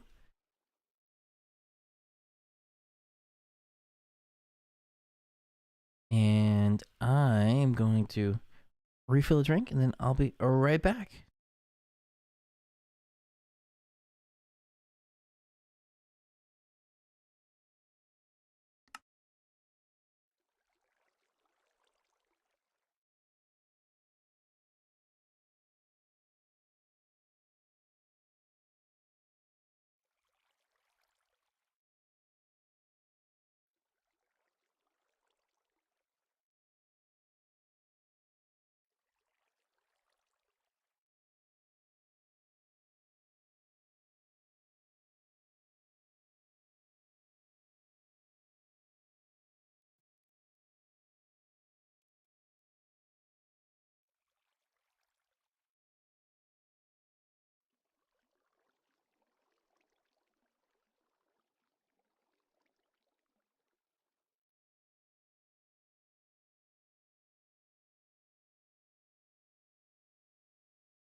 Okay.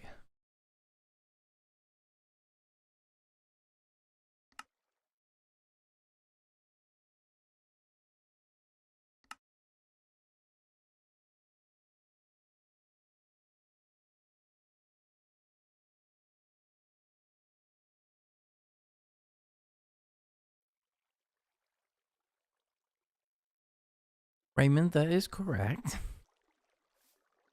Right? So I guess since it's still dark here.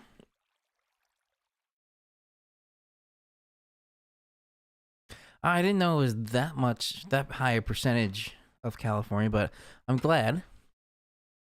Because we most definitely are out of a drought.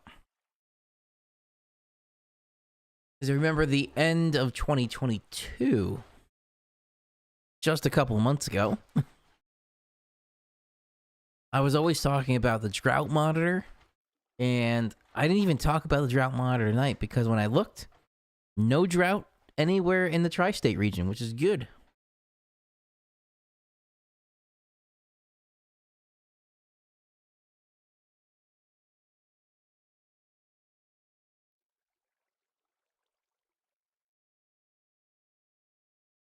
All right. So let's see, what can I do? I think I can make some more sticks. I have plenty of sticks. Do I have a pickaxe? I do have a pickaxe. Oh.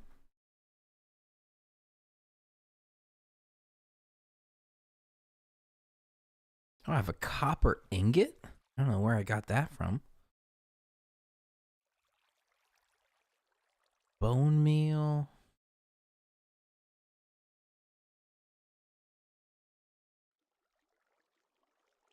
Yeah, they've always seemed to be in a drought with those major wildfires that have gone through California. But yet the past month or so, they seem to have been getting major rain and major snow specifically.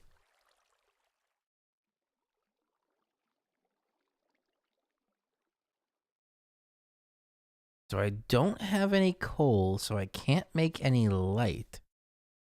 We'll see how far down I can go until I just can't see anything anymore. I'm not even going to use the pickaxe. This is sand. Oh, that is not what I wanted to do. I need some dirt. Wrong button. Close this off here.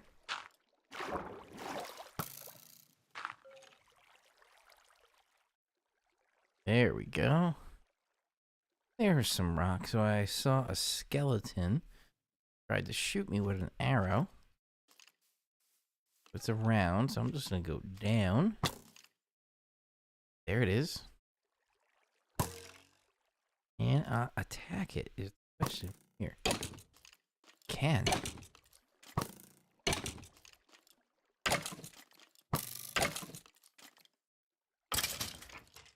Got it. Cool. Oh, that's a bunch of arrows just sitting in the dirt there.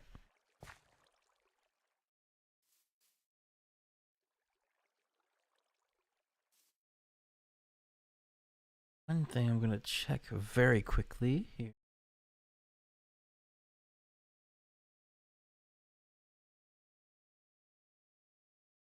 Just checking the system. I am using 36 gigs of RAM at the moment.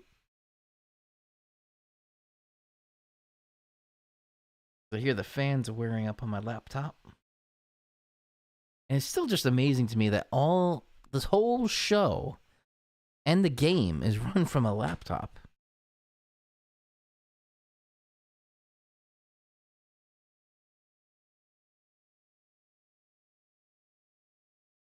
Although the GPU is like 90% used.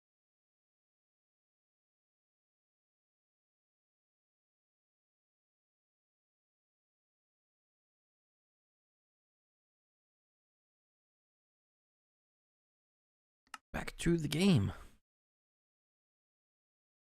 Alright, let's see how far down I can go in this pitch darkness.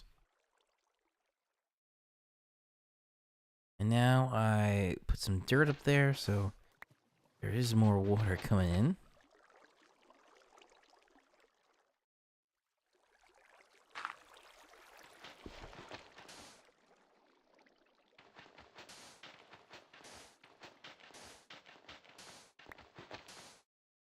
Alright, now I've hit some rock. And all the sand I can make glass out of.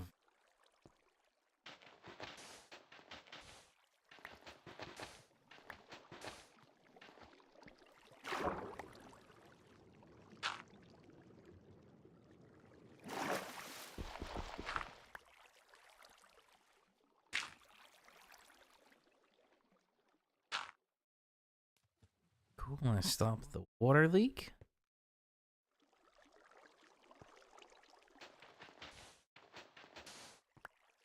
For now, we'll leave that sand wall right there.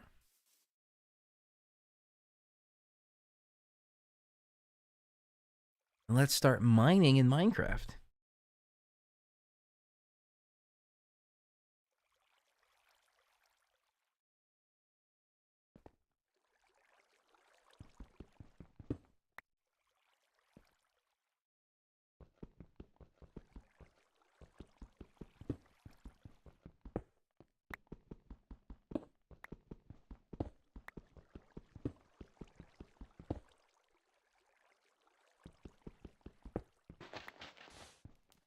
Oh. Punctured water leak. Get some more dirt in there.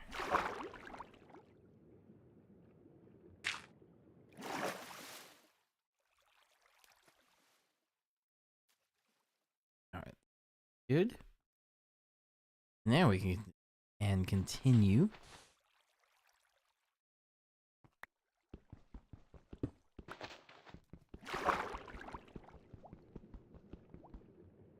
And underwater again. Have a new leak.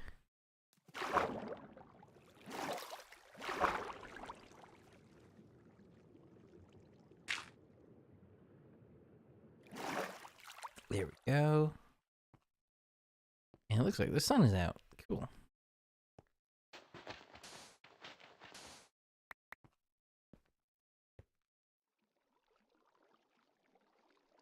Although the sun is out, I'm going to keep digging for a little bit just to see what else I can get down here.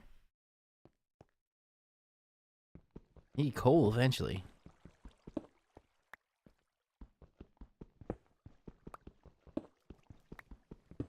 Man, I keep breaking this. Need that whole thing to be dirt.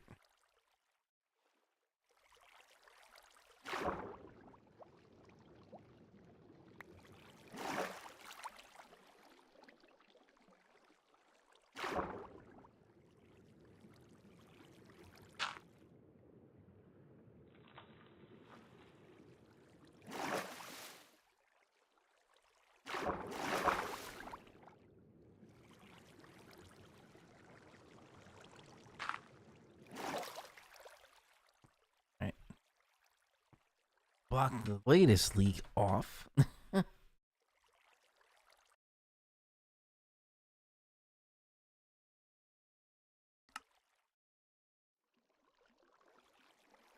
Yeah, Raymond, you are correct. The whole winter in California has been abnormally wet.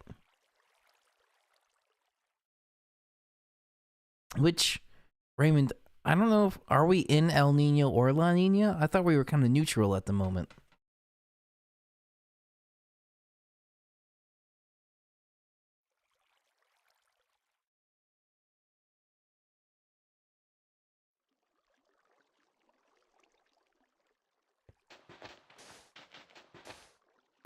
Alright, cool. I got my last couple of pieces of sand out of the way.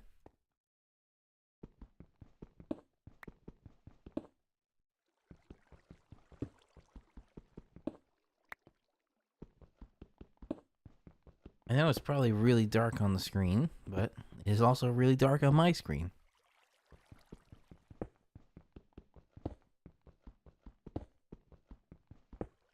This is probably not the best area to dig for coal.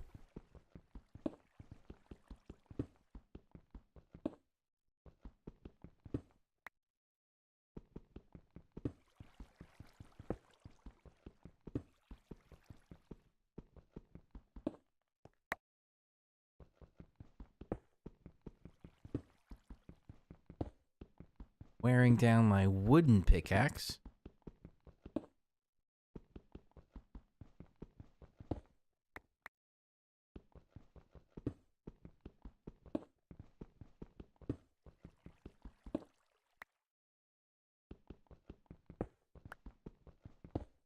I got coal, finally.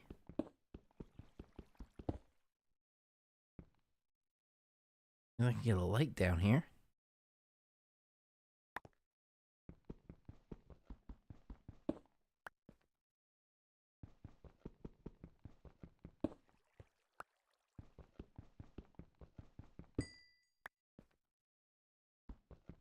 Go coal.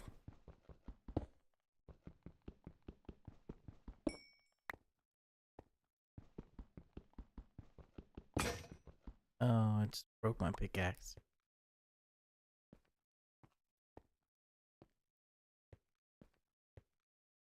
Make another.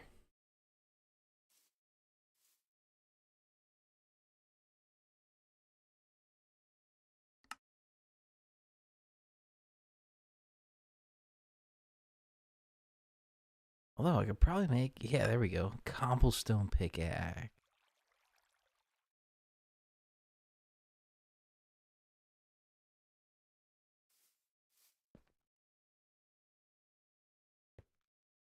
A little faster, at least with this.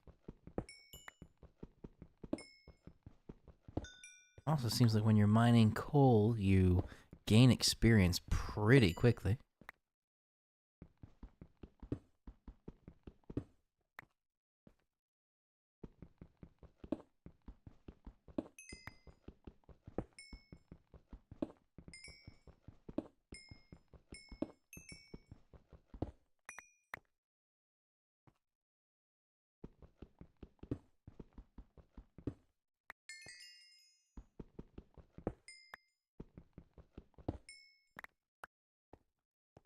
I think that's it for the coal. Now,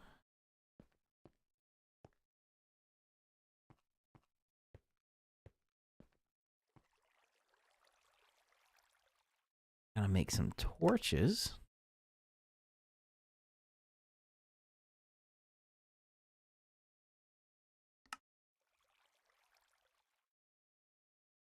Right? Torches. There we go. Now I can see better. Yes, I did get all the coal. And that one torch is all I needed.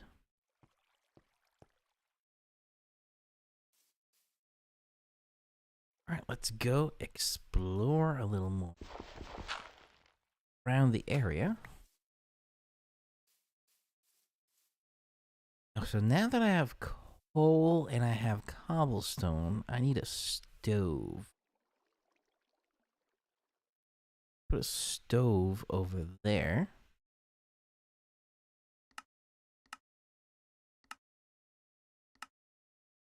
Don't remember what the stove was, but I think it was this. Leaving the center hollow. Yes. Furnace, that's what it's called. Furnace goes right over here. Am I putting a book in a furnace? I don't want to do that.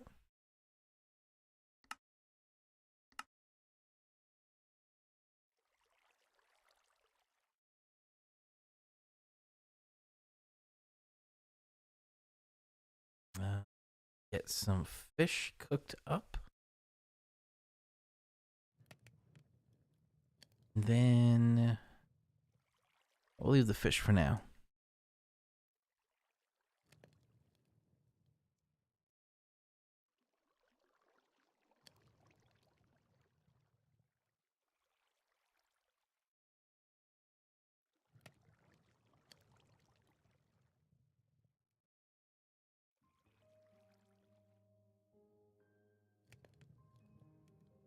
Raymond, I'm just reading through your comments. Give me a second.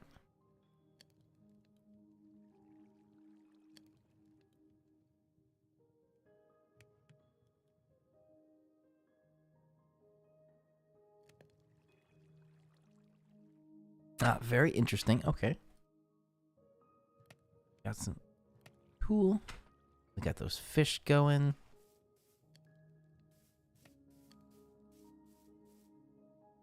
Well, it looks like I have a never-ending stream of food with this salmon I have found in the river here.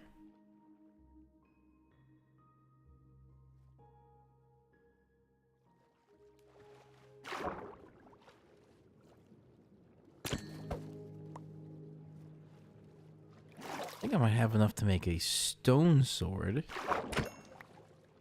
upgrade from the wooden sword.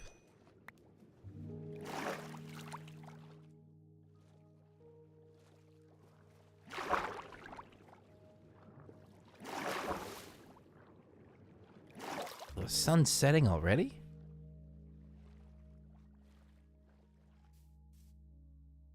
Is. This is probably late afternoon, equivalent to like 5 p.m. maybe?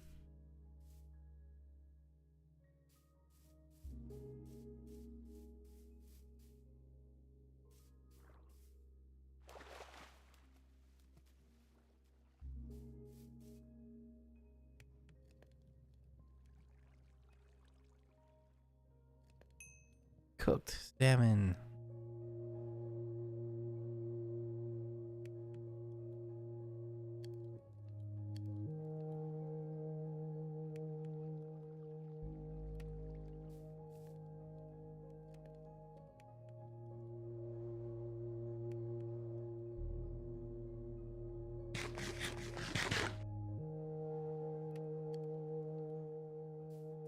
Salmon. Say I can make this a little like levee going on here. This looks like it could be a little levee.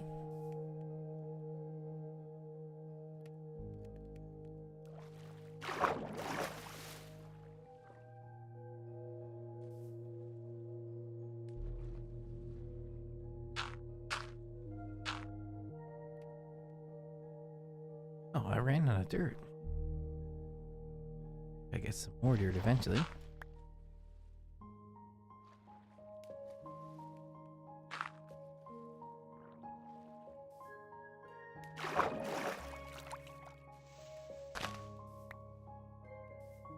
Give me my best piece.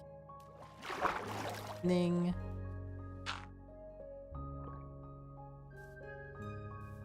Stars are out. Side. Dirt.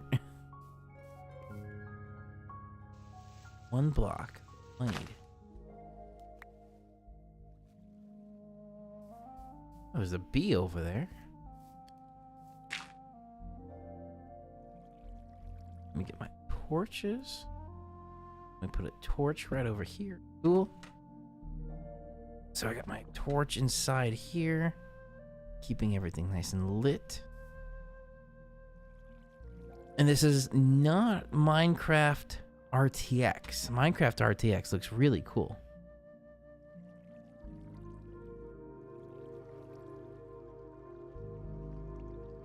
It's not really moving that much to be a river, that is correct. But it doesn't look like a lake. Let me just get outside real quick here.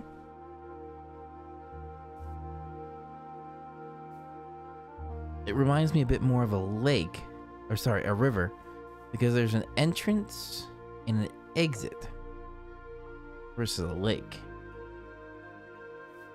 Alright, I'll get back inside my safety net here. Cool. So now zombies can't get me. If there's any skeletons with bow and arrows coming, I'll just go underground.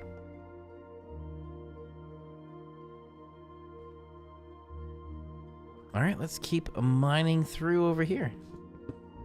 See what else we get. Got some new stone.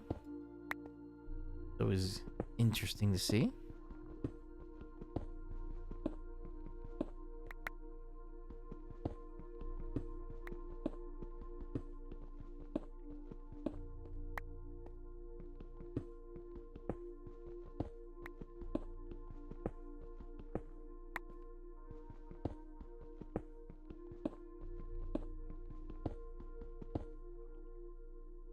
torches up. Cool.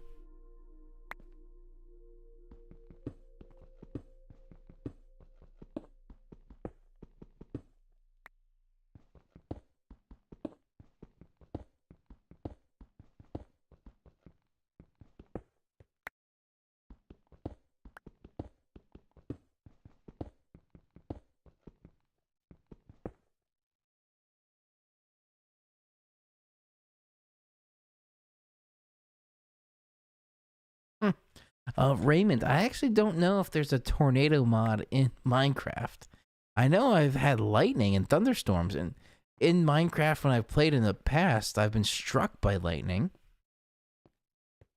which I've been indirectly struck by lightning in real life too. There's the risk as a meteorologist, be struck by lightning in some point in your life.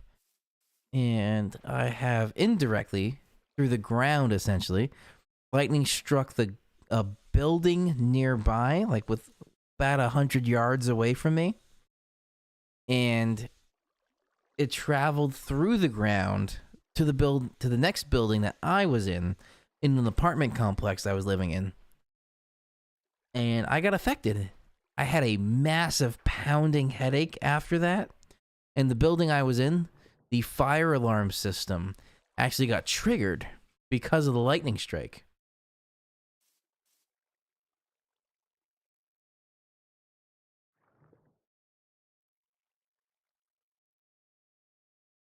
I actually was able to capture that moment on video as a true storm chaser would. So I took that video footage and I put it into iMovie, and I was able to calculate the difference between, based on the frames per second of the video, from when the lightning happened and when the sound of the thunder happened, because the speed of sound is a known factor from when we see the lightning strike to when we hear the sound. Based on that, I was about 500 feet away from that lightning strike.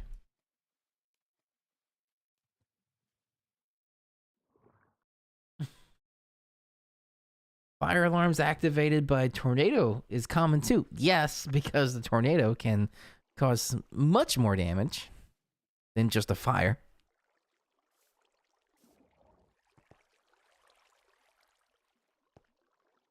All right, we're heading deep underground now. Oh, Delvin, what was the keyboard command? This is a Mac. What was the key command to show the metrics for like the XYZ coordinate in Minecraft?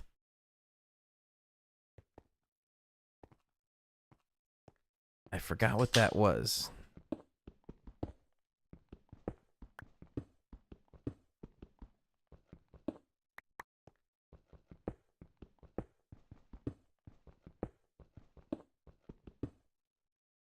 I think I might be turning around.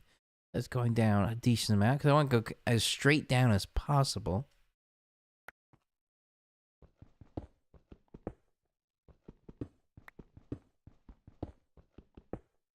Just wait until it's too dark to proceed, which I think is this next set I'm mining through.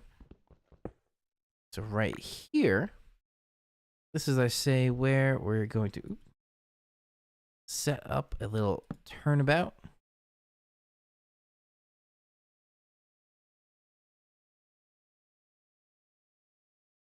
Function command F3.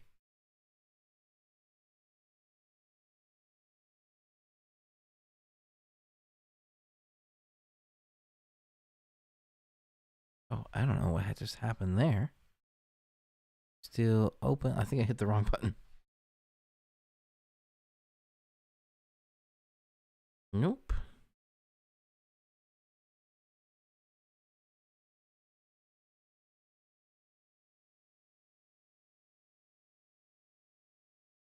It keeps bringing me back to desktop when I do that.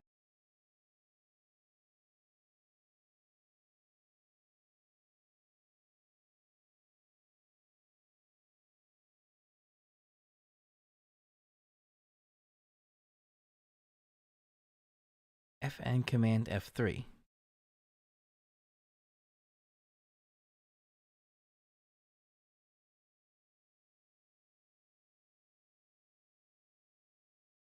So weird. Yeah, and things I never even knew about on the Mac, but you know.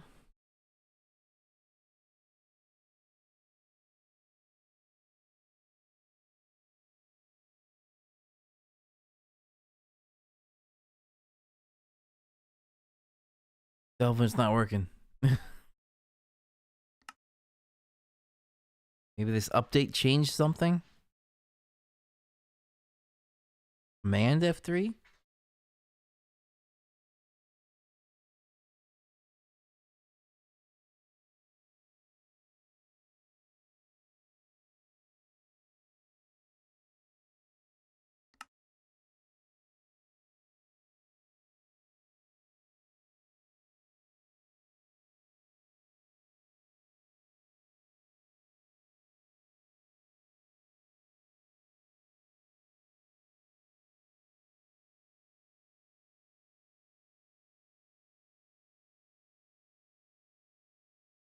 Something very weird happens. Mirroring.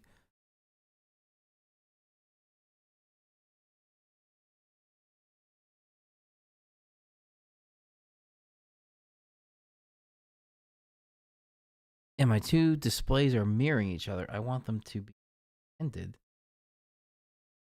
That is weird.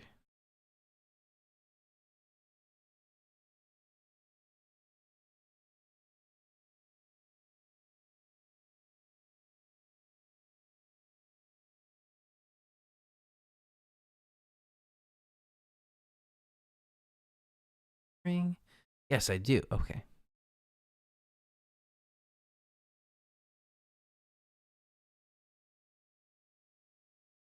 Where did there? Oh, there's the game. That was weird.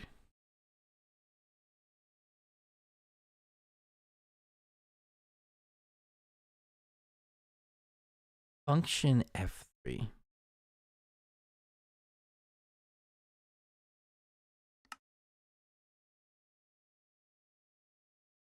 There we go. Function F3 worked. Now I have all the metrics I need. So X, Y, Z.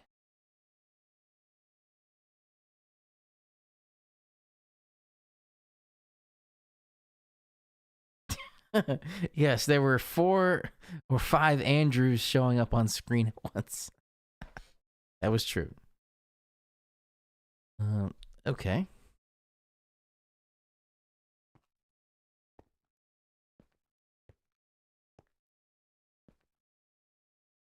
Cool. So that is working. I'm just checking the Y, for which block I'm on. So I am on 38, which is getting pretty low in the game. Oh no, I hit my torch.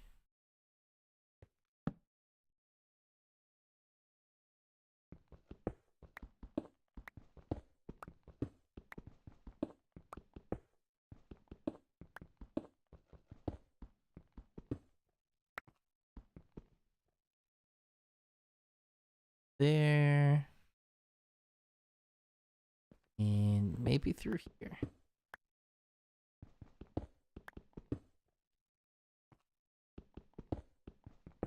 That should work. Yes, that'll work.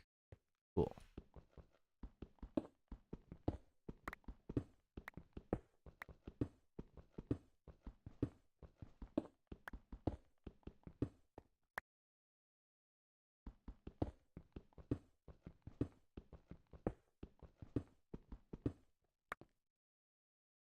Hope there's something here.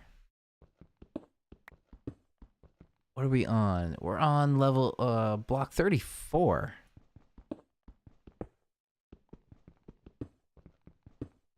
I'm hoping. Oh, I just ran out of axe. Go get some more axe. At least with all this, I don't have to worry about any monsters because it's all one completely closed system. We're mining here.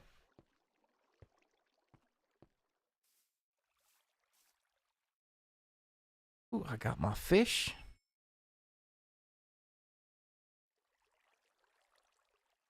Copper ingot. I still don't know where I got this copper ingot from.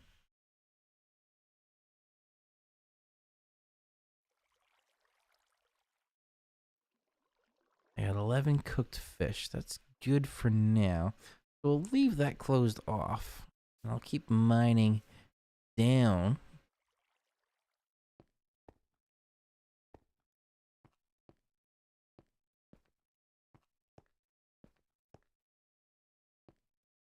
Oh, I forgot to make another axe.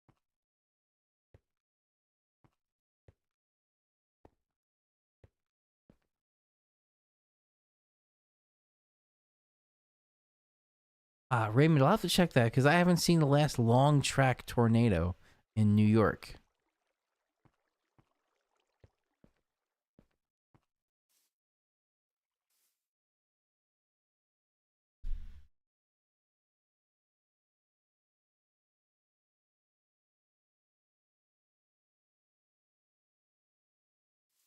Crafting table, and we'll make some more stone pickaxe. Cool, there we go. Head back down to...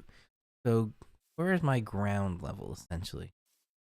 My ground level is block 63. And we were down to 38. That's getting pretty low underground.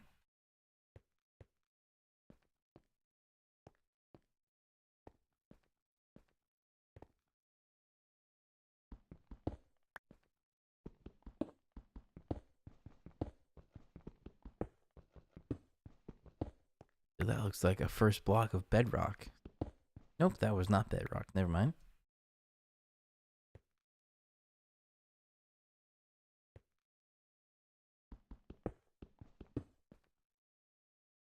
I still haven't hit any iron. No other minerals.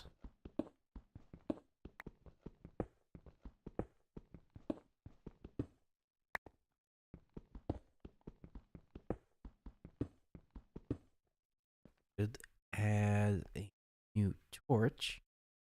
Say right here. Cool.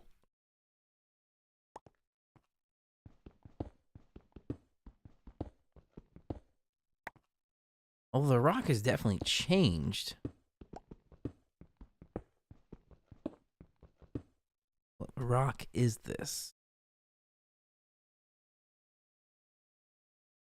Cobblestone, cobblestone. A lot of cobblestone. Diorite.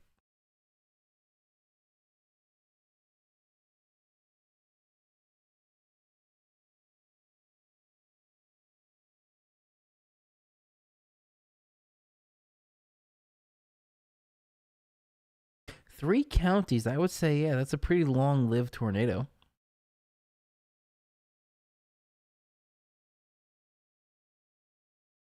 Yeah, normally the longer track tornadoes are in Tornado or Dixie Alley, and then more so Tornado Alley because that's more frequent.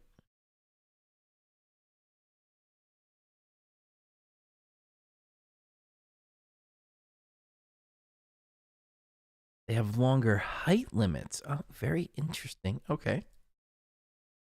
Where are we at? We're at level block 29 now. We're getting down there. I would suspect maybe like lava soon.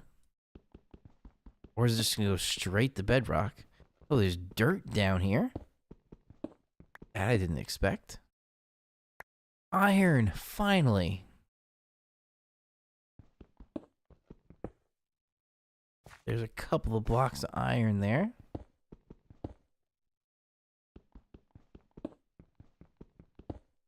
And a little bit more iron.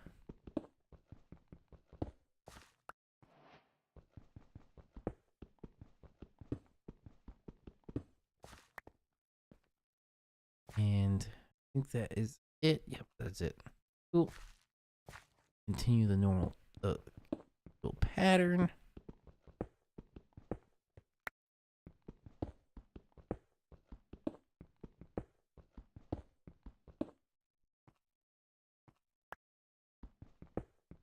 Here's where we're going to need a torch. There, cool. Yay, more iron.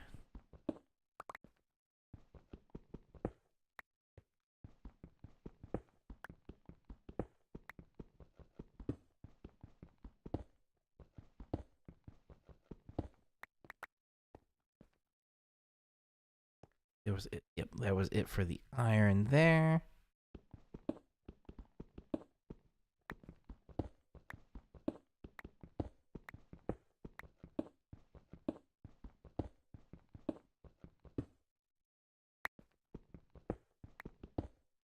Ooh, there's some extra things down here. Got down here. What's that? Copper. We got some raw copper around here.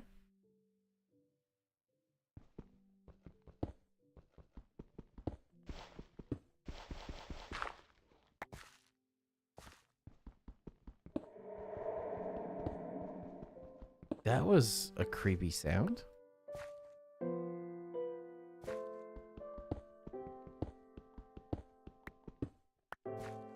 I follow the copper.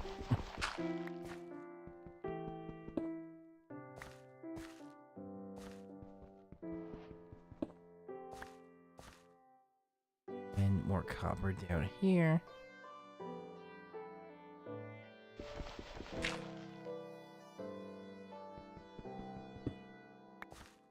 That's it for the copper. Yep, that looks like that's it for the copper.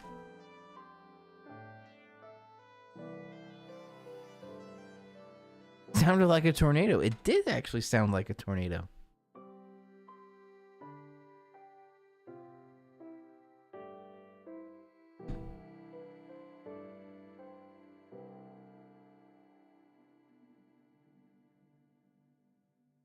We're just about the point. I think I want to do a turnaround. Yeah, so this is a good area to do a turnaround in. Went down there. I'm gonna turn around here.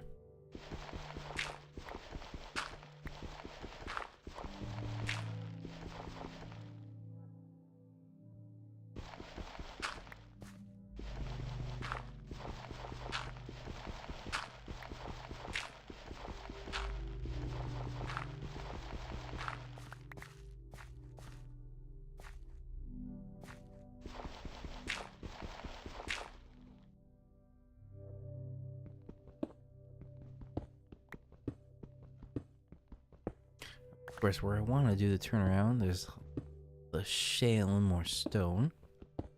I'm just about to lose this pickaxe.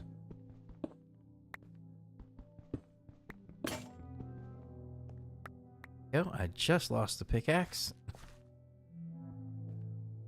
Head back up. Oh, let me actually just drop a torch down here.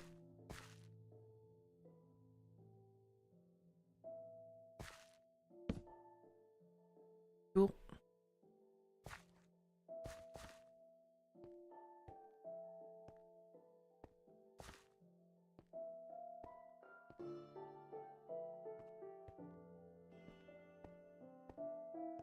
I didn't even see what level I was at.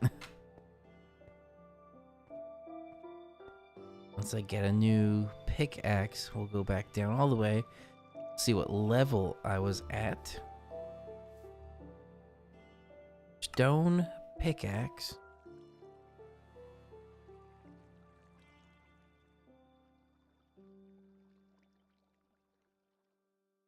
Alright, so again, kind of like water level. So I'm at 63, so let's say 62 is water level. It's also kind of interesting that 62 is 62 miles above the Earth is space.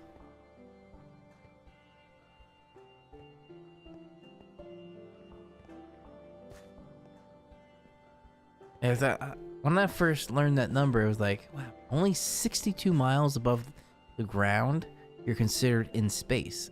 Yeah.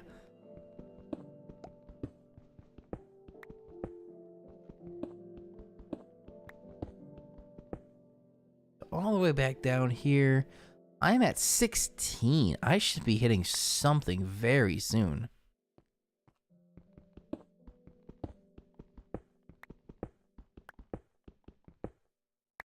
Bedrock gotta be showing up, and now we're at 14.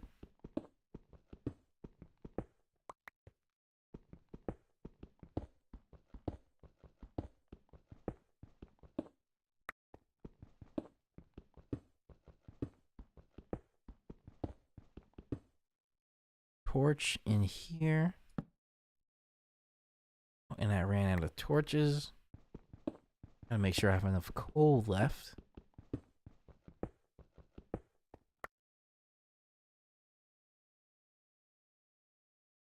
Granite. I hit some granite. Okay.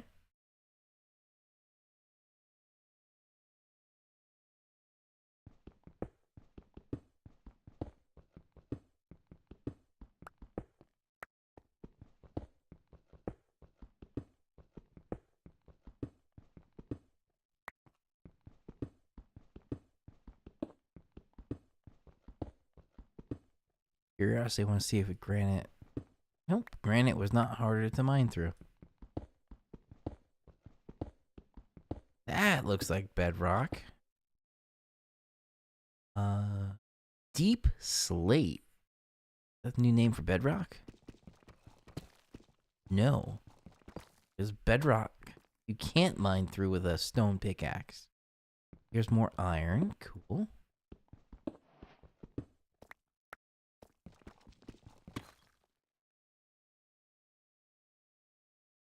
Deep slate, I'm not familiar with.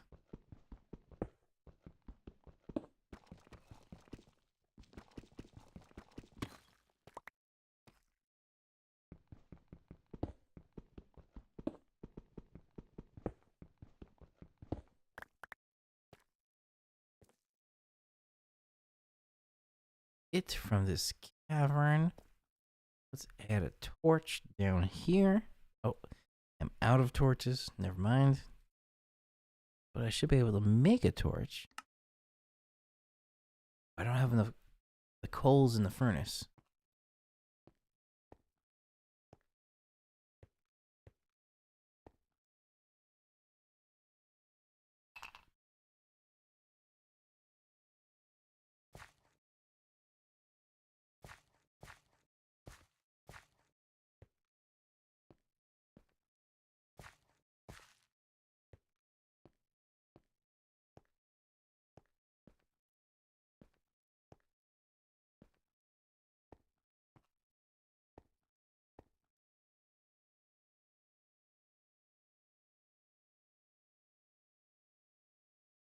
Oh, it goes negative? I thought 0 was considered like the end of space time.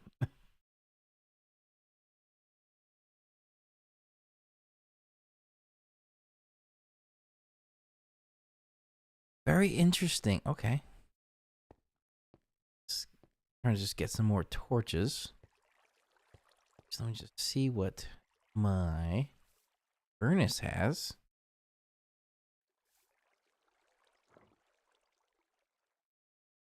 Oh, I have some flint.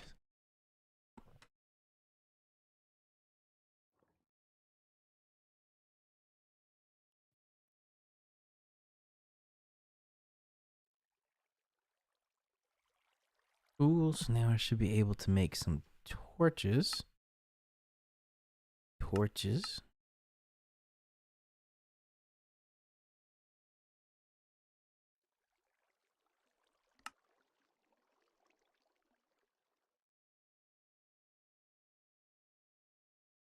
Alright, so I have more torches, so let's head back down.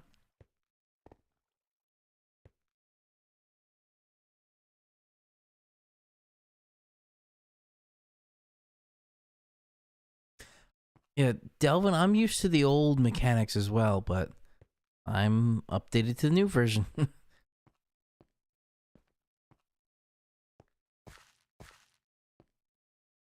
We'll see what happens when we get down to 0. I still haven't hit the bedrock yet.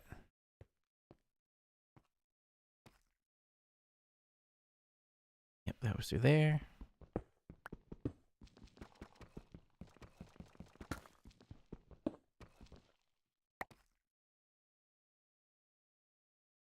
Deep slate thing.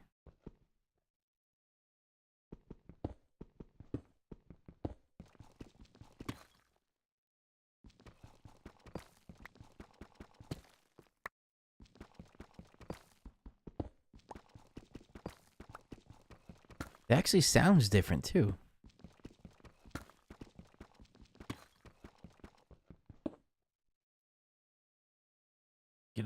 torch up in here. Yeah, it looks kind of funny.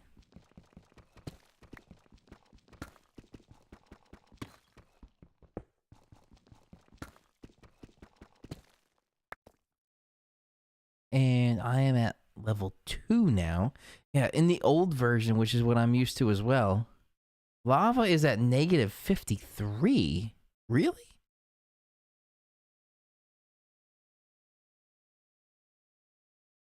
Wow. Yeah, I was used to the old version where 0 would be the last layer of bedrock before just the end of the universe, essentially, in Minecraft. And lava, I think, was at like level 10.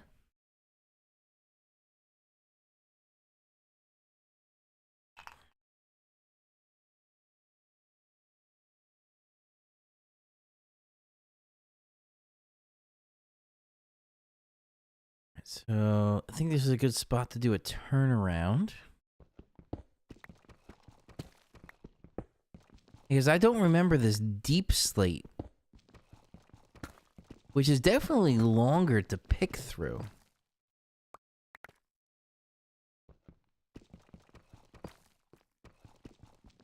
What's the lowest level now?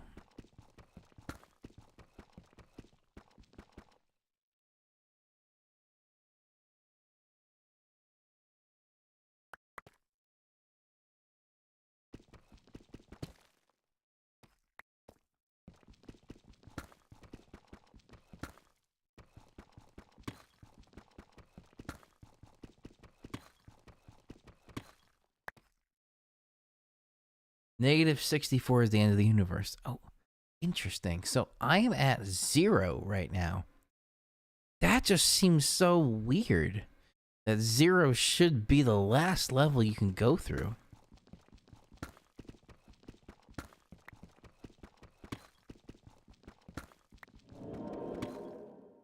Oh, I heard something that didn't sound good.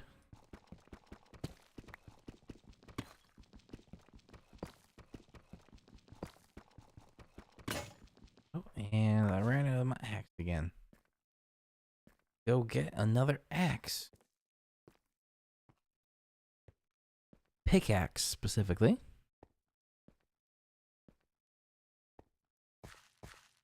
Get up to level 62, I think.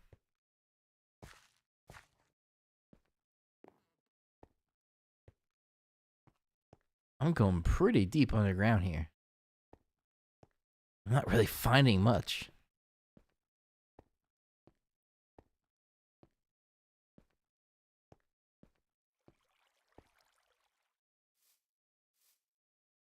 Oh, that actually looks nice.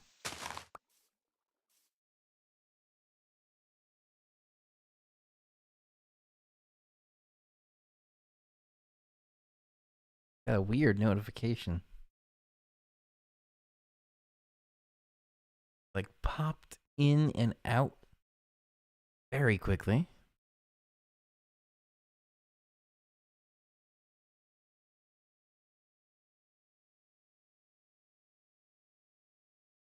Oh, it was just an email. It just looked weird.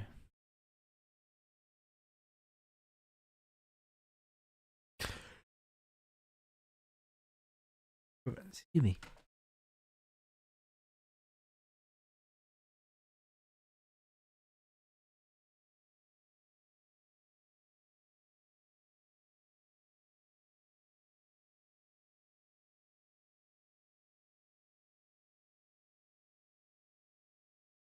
Interesting. Okay, so this is all new.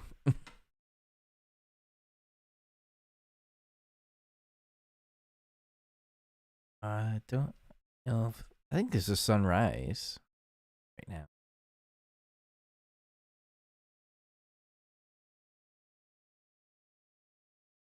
But we'll still block that off, and I'll make another pickaxe, stone pickaxe.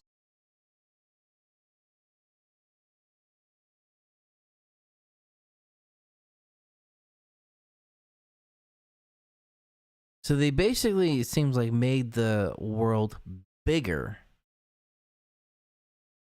Because instead of going to level 0 as the minimum, you go to level negative 62? 64. Negative 64 and below.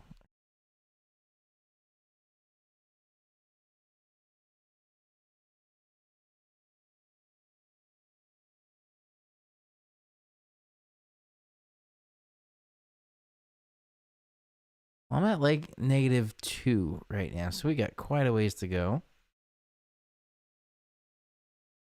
And this stuff takes more of a toll on the pickaxe.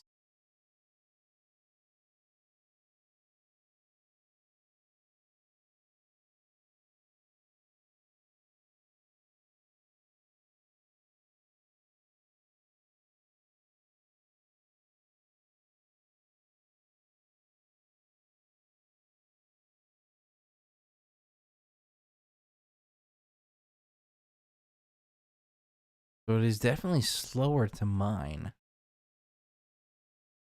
Oh, what is this? What? Tough. That's new too. I don't know what tough is.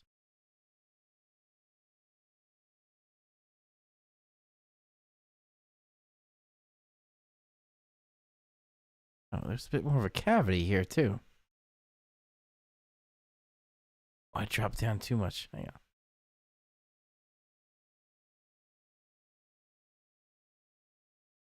on. I should probably give a torch down here. There we go. Can't see the game. Oh, sorry.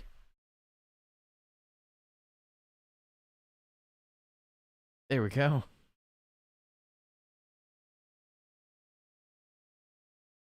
And that should be better. Now you can see the game on screen.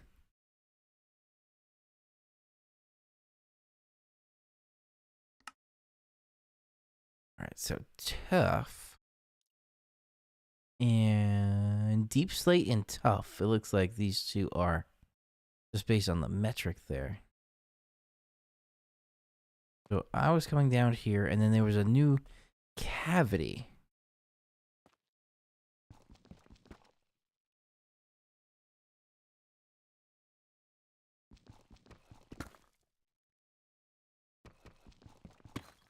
I need to make a way, get back up here.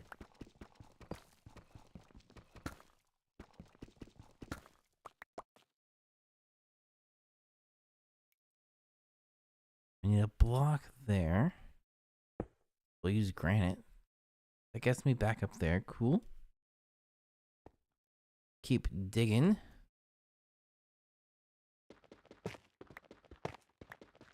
This seems the speed of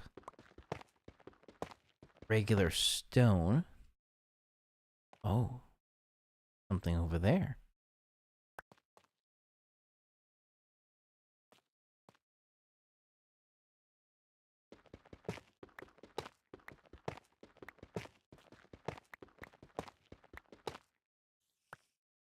It's something finally.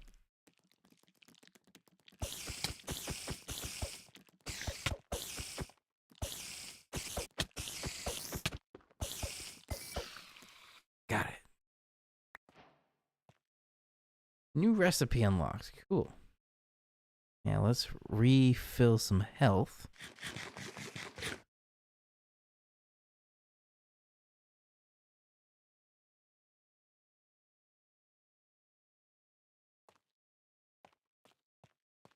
I don't know what this is over here.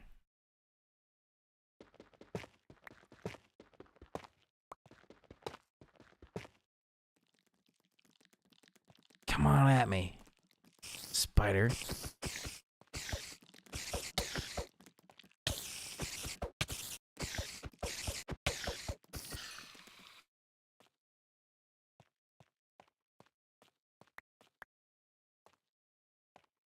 That looks very interesting. Okay. And good thing I got a lot of salmon.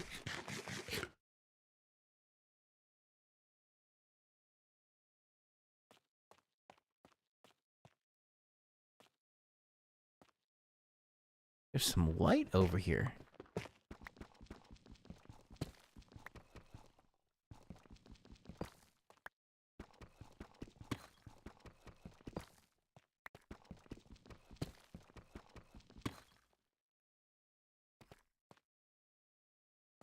That diamond?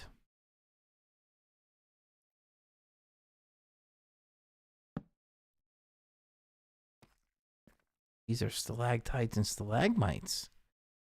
Very interesting.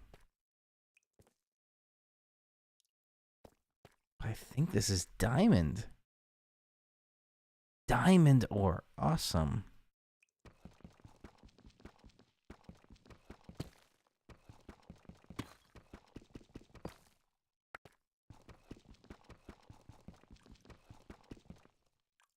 Okay, I can do this.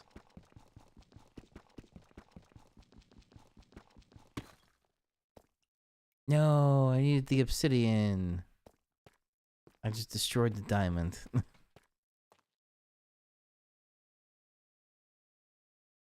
Dripstone.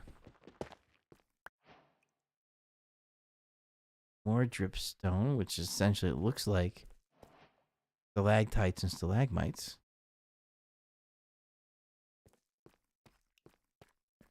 Got my attention was light over here. This. That was not a fun sound. Glow lichen. I don't know what that was.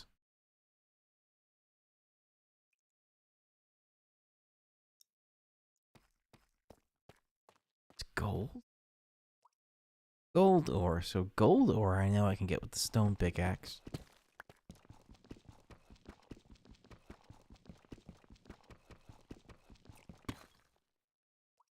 No?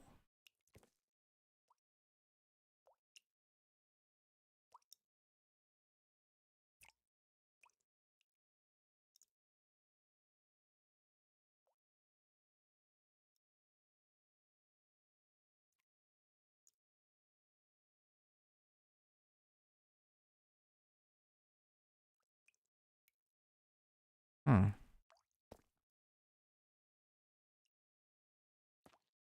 Glow lichen. That is very new to me.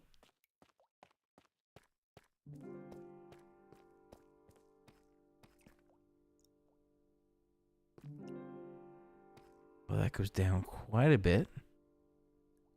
There's a creeper down there, so we're going to avoid that. That will be certain death.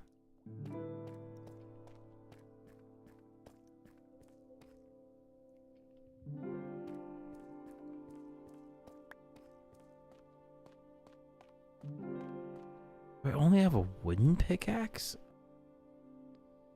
I feel like I need more than that. So spiders can get through this. So, let me see. Block off.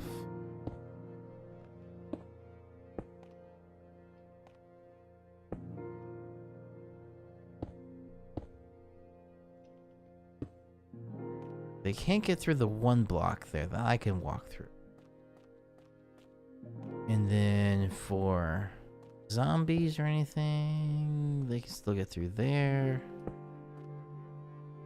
So I can see everything down there. I didn't see any zombies, so I think that should be fine. And let me get back up to the house.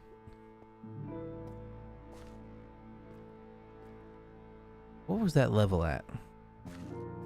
Before we go all the way. Oh, I jumped too far. This level is -9. That's just very interesting.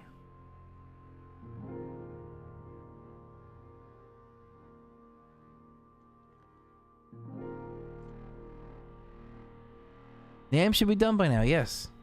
So I'm gonna head back up to the house area in the game, and that'll be it for the stream. Wait, where did... I'm lost now, hang on.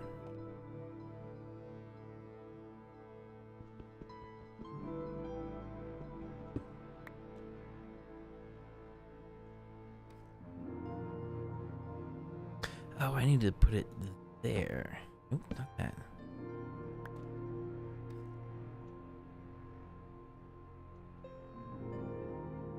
Need to put that here. There we go. Now we're heading back up.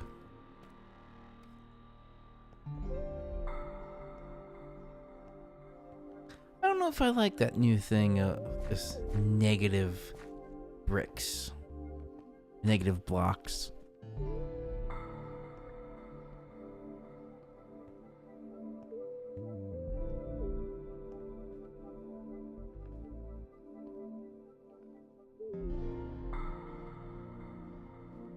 Yeah, they should probably be running the overnight runs at the moment, but we're not going to take a look at that. Just to see where the NAM is at. Alright, cool. Back at the house. Which is, yeah, 63, so the water level was 62. Cool. Save and quit. We're to go back to here. Oh, not there. There.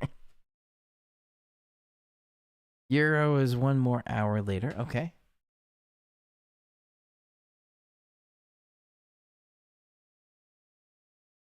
But let's take a look at the NAM. Let me just see if I can find the NAM. 3 kilometer, 12 kilometer. All right, so we were kind of left off where it finished. Just go a little bit more. Very interesting. So the NAM is an all snowstorm for kind of like the Hudson Valley, North New Jersey area.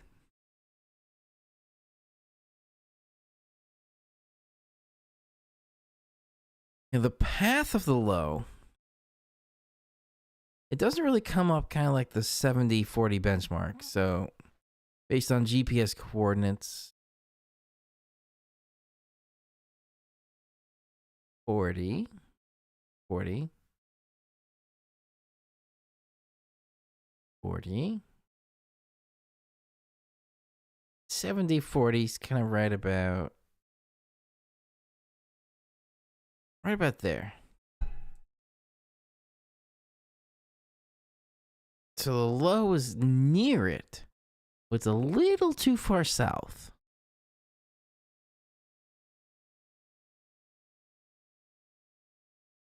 Take a sounding. So let's go back to that 6. Oh, again, this is not next week. This is just the overnight storm this Friday into Saturday.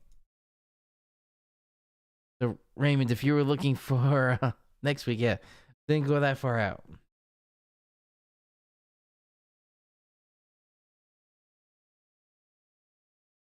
Sunrise is 6 hours from right now. Very interesting, yeah.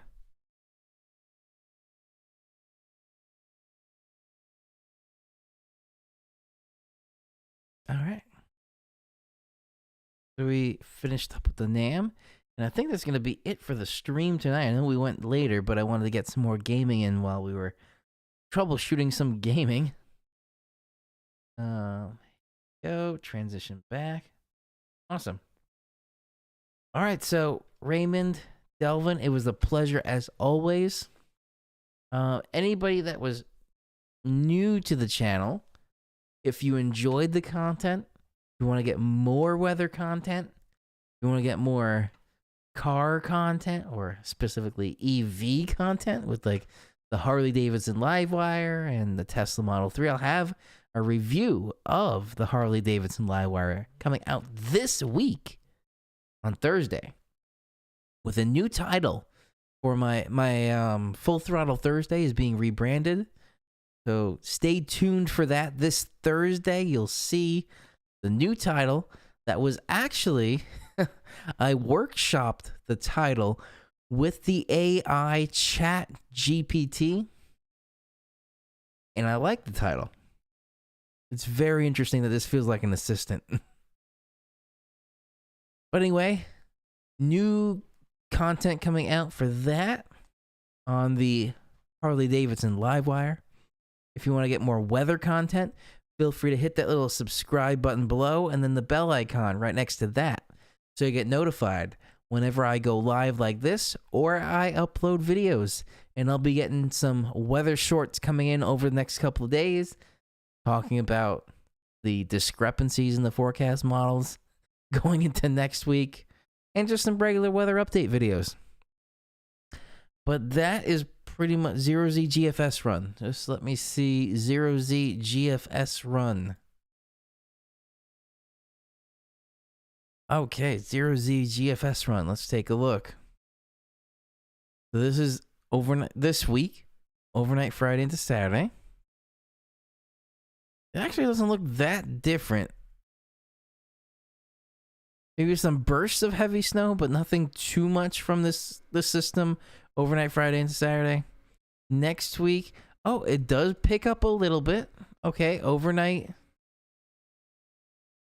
Actually, no. It was 6Z Tuesday. It's just totally different. Just see if the Euro here has anything. Yeah, it didn't change the model.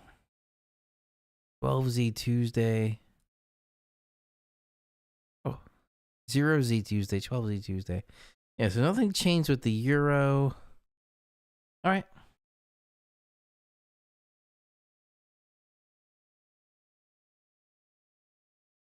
What was it? NJB video about trucks? I will look at that, Delvin.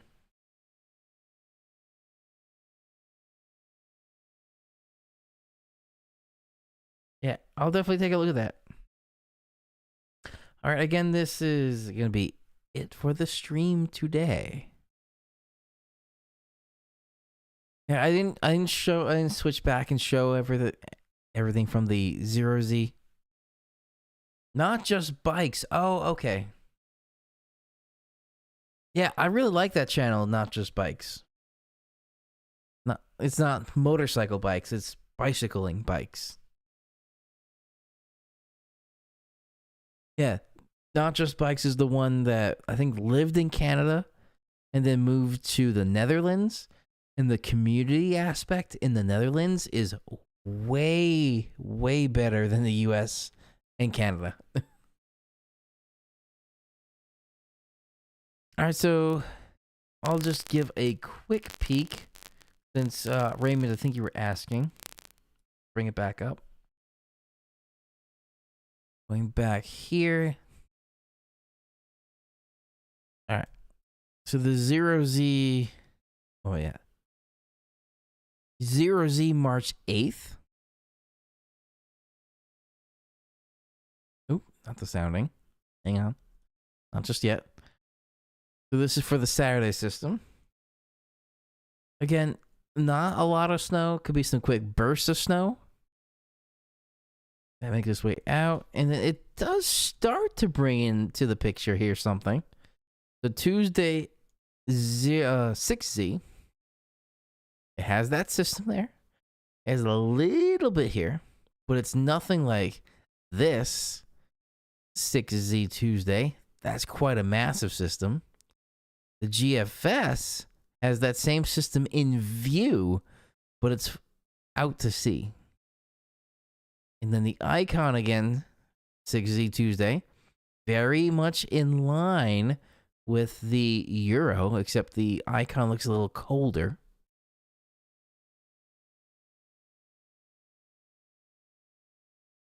Oh, I actually haven't seen the new truck video from him this week. I will definitely take a look at that as soon as we end the stream. All right, so the other models haven't had an update. The GFS is starting to bring into the picture the system versus just nothing, which I am glad it's doing. All right. So that is going to be, again, it for the stream. Bring up, there we go. We got that ready. Cool. So feel free to check back on the channel over the next couple of days for the Friday night into Saturday system. And then again, this potential blizzard coming through late Monday or overnight Monday into Tuesday. The GFS has caught a little bit more of this system versus just absolutely nothing that we saw at the beginning of the stream. Oh, wow. We're coming up on 3.5 hours live.